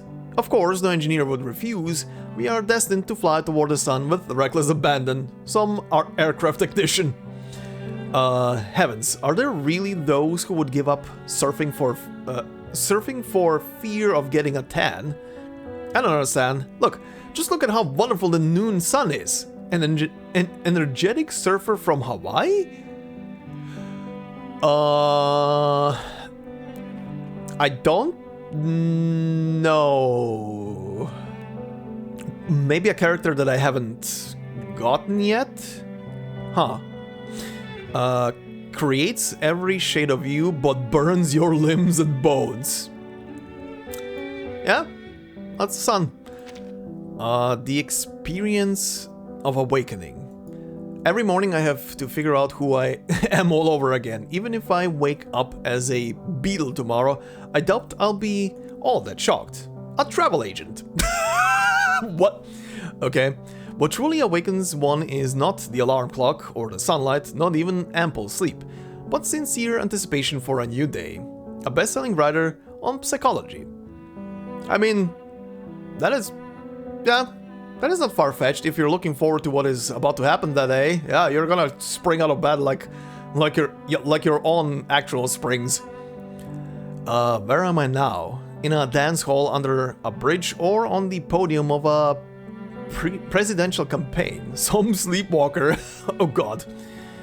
I still remember what it felt like to wake up from for the first time.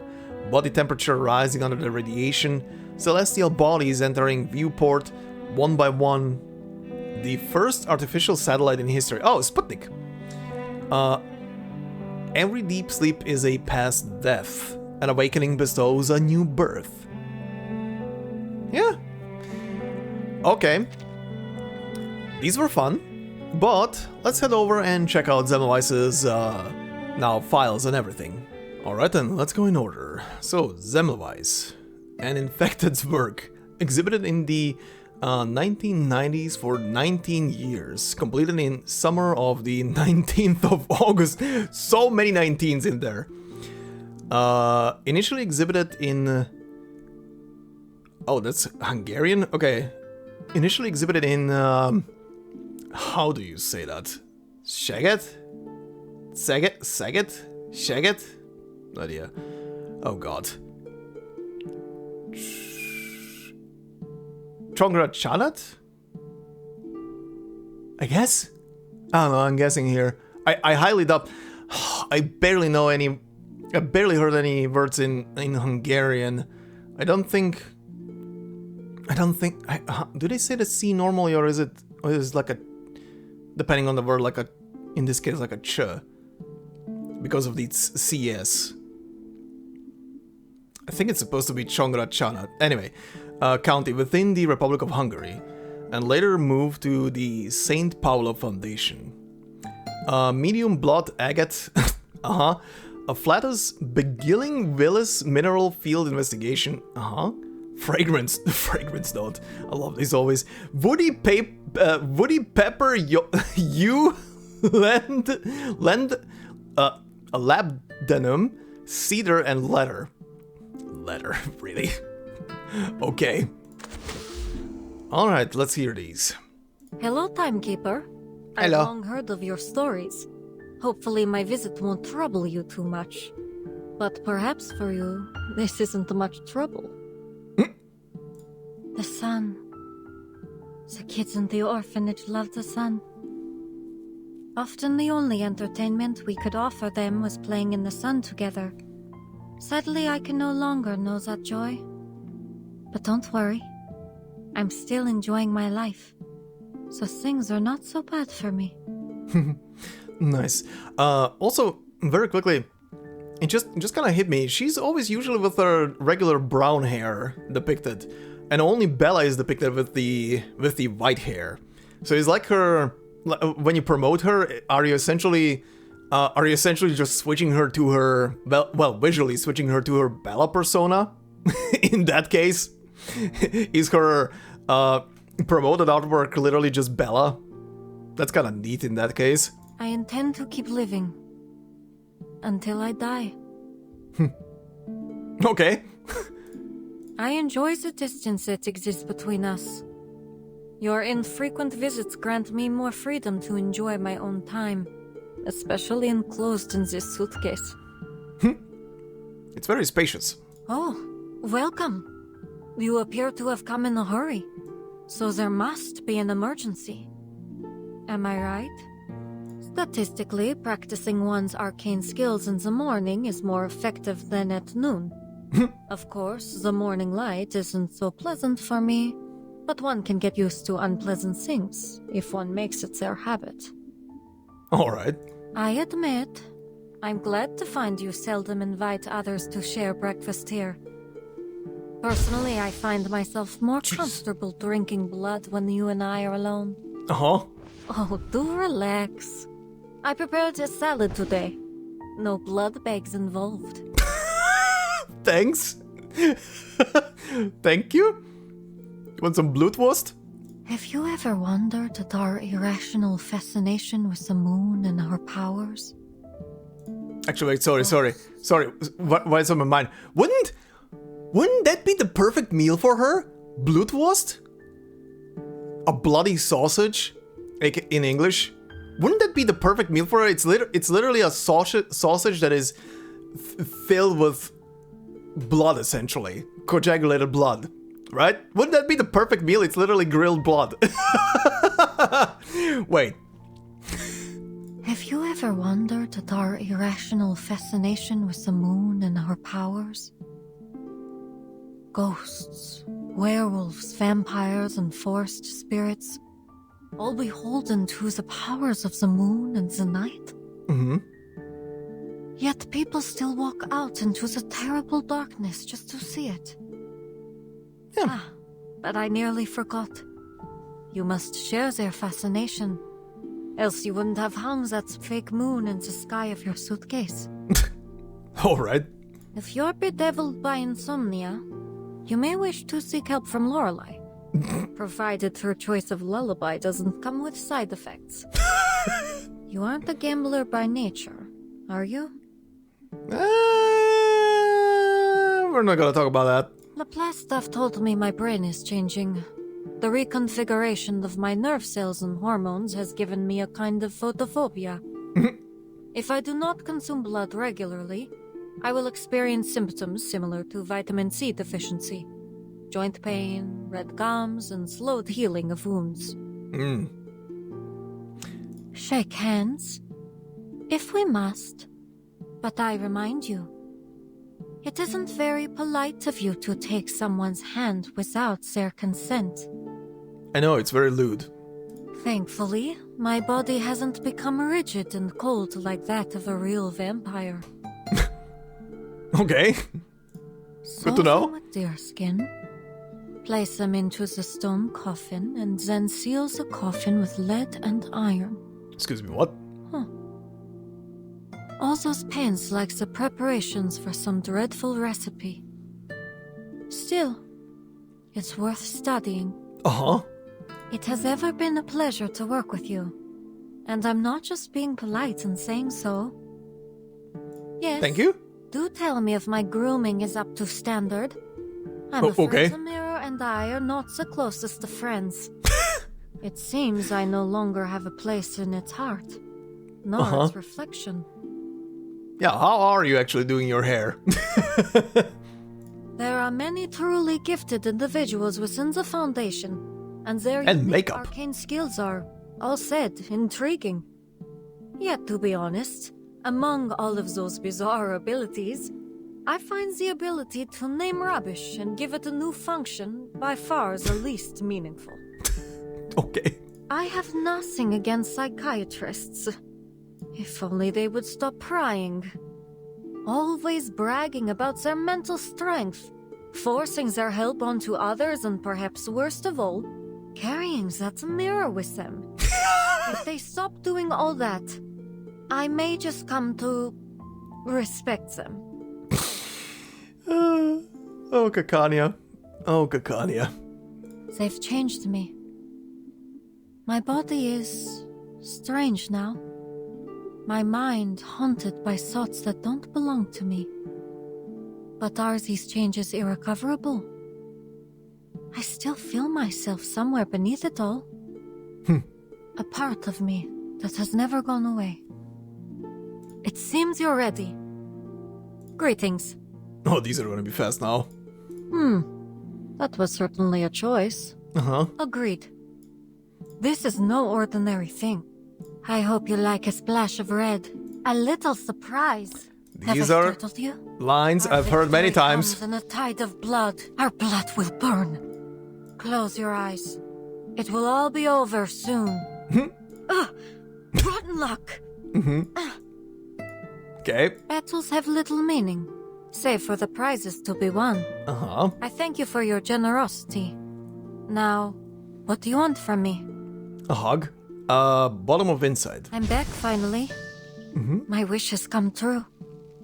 I sincerely hope that one day, your wishes will come true too. Thank you. That cape looks amazing. Okay. These were fun. Interesting. Let's see about this now. Items. Velvet cloak. Price 530. A black velvet cloak based around the theme Born Again. Designed by the creative director of Elsa Rayleigh's flagship brand at the end of the century. The perfect raindrop, lace, edges, tasseled frills, and asymmetric design highlight the meticulous attention to detail under an overall simple concept. How much? Jesus, this has a lot of text. However, the interviewee stated they were unaware of the artistic significance behind the item, using it only to shield themselves from the sun. It has changed owners countless times, and I will not be its last. Interviewee statement. Portable ritual disc. We have repeatedly requested to examine this item closely, but the interviewee has always smilingly deflected our attempts. It is speculated that the item is a portable disc carried by the interviewee for years and loaded with various arcane incantations. Nowadays, it is rare to see the interviewee using such discs, but it still accompanies her regularly. Yeah, now she doesn't need it, now it's there.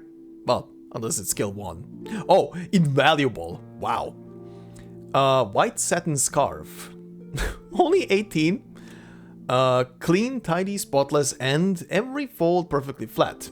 Anyone who can keep a scarf like this so immaculate all year round is truly a terrifying entity. The reporters of our agency unanimously agreed. Alright, storybook. The Age of Oddity. The world entered the last decade of the 20th century. As the yellow tram in Budapest passed Bem Square along the Danube, anyone would have noticed that the statue that once stood in the center of the square had been toppled, and the youths holding Molotov cocktails had become parents, and their children had begun to consume a new kind of horror story. Pardon. Dracula never dies. In the novel, he is repeatedly killed by travelers from the New World, but outside the story, tales of the blood-drinking monster continue to spread. In a dark and damp attic, a black-haired girl places a letter into an envelope. Soon after, it will be sent to the Budapest branch of the Foundation. She has made her choice. Okay, a misunderstood fairy tale. A thick dossier is placed in front of the visitor, white gloves turning the pages with an increasingly heavier motion. Finally, the lady closes the dossier and neatly returns it to the black-haired girl wearing a white scarf. Such a remarkable talent for information gathering. You've passed. In 6 months, you've collected all the information on every child in the orphanage, even recording their talents for Arcanum, one after another. Oh, that's Marcus? I guess? For information you passed in 6 months, you collect all the information on every child in the orphanage. Oh wait, no. Black-haired girl wearing a white scarf. No. Never mind. I must admit, you're naturally cut out for investigation work, but are you sure you want to join the Foundation? Perhaps it's not as perfect as you might imagine. The black-haired girl goes silent for a moment, then she reveals a gentle smile. One of the teachers here often tells us a story about a cheetah cub who becomes friends with a deer. It's an interesting story, and the teacher tells it well. It's just that she always leaves one thing out. Cheetahs can't be friends with deer. Cheetahs are predators. To them, the whole world is just prey. Do you see yourself as that cheetah? The lady from the Foundation asks. No, I'm just a deer who wants to grasp her own destiny. The black-haired girl blinks her doe-like eyes. Okay, and the third part, watertight. I've noticed that the cover page of the latest Utu has been changed. It's very interesting. Oh, Well, you're the first Arcanist to notice. Forgive me for not knowing much about graphic design, but I feel that this cover may have some deeper meaning. What was the impetus for Utu to change this particular element? I'd love to discuss our design consideration with you, but that will probably have to wait until after this interview. Wonderful. You don't mind if I get straight to the point, do you? Of course not. You're the expert here, after all. What happened to you is nothing short of a miracle. In fact, many of your colleagues were shocked because they'd always thought you were human, like them. They are humans and Arcanists in the Foundation. There are humans and Arcanists in the Foundation. I'm not exactly a rarity. I remember hearing that you were quite popular at the Foundation. How do you plan to continue interacting with everyone under your current identity? The entire Foundation is made up of friendly people, thanks to everyone's hard work. Oh, by the way, I also find Utu's method of distribution quite fascinating. I wonder what arcane principles are at work here. I love how she's partially deflecting the questions and just asking back interesting stuff. But yeah, that would be it then. That is the whole anecdote. It was very fun. That is the whole rigmarole with Semmelweis. And yeah, I think we're done with this. Okay then. But yeah, overall, she as a character is very fascinating and very interesting. I can vibe with that, especially with her whole persona about some stuff. But yeah, she's a very good character. And we will probably see her again in the future when they add that new the new ending for Dusks. And I'm still perplexed on what the hell they can still add into that mix. What would be another solution there? But we'll see that in the future. And like I said at the beginning of the episode, I'll definitely record another episode for that ending, and we shall see what happens in it. But overall, I've enjoyed my time with Semmelweis here and her story and everything else. And now the next episode will be the new side story that's gonna be dropping in a couple of days. And my voice is slowly leaving me. And I need to chill for the rest of the day and drink like 5 more teas. But yeah, anyway, we shall wrap this up here, and I will see you guys in the next episode with the new side story when it drops, which will probably be on the weekend of this week when this episode goes live. And yeah, we'll see what the story is about. I'm excited. It's a new story. I don't have to wait for anything, and we can just jump into it. So that's gonna be fun. And we can do some polls. I've been collecting funds for a while now, so I can do some polls on the banner that's gonna be there.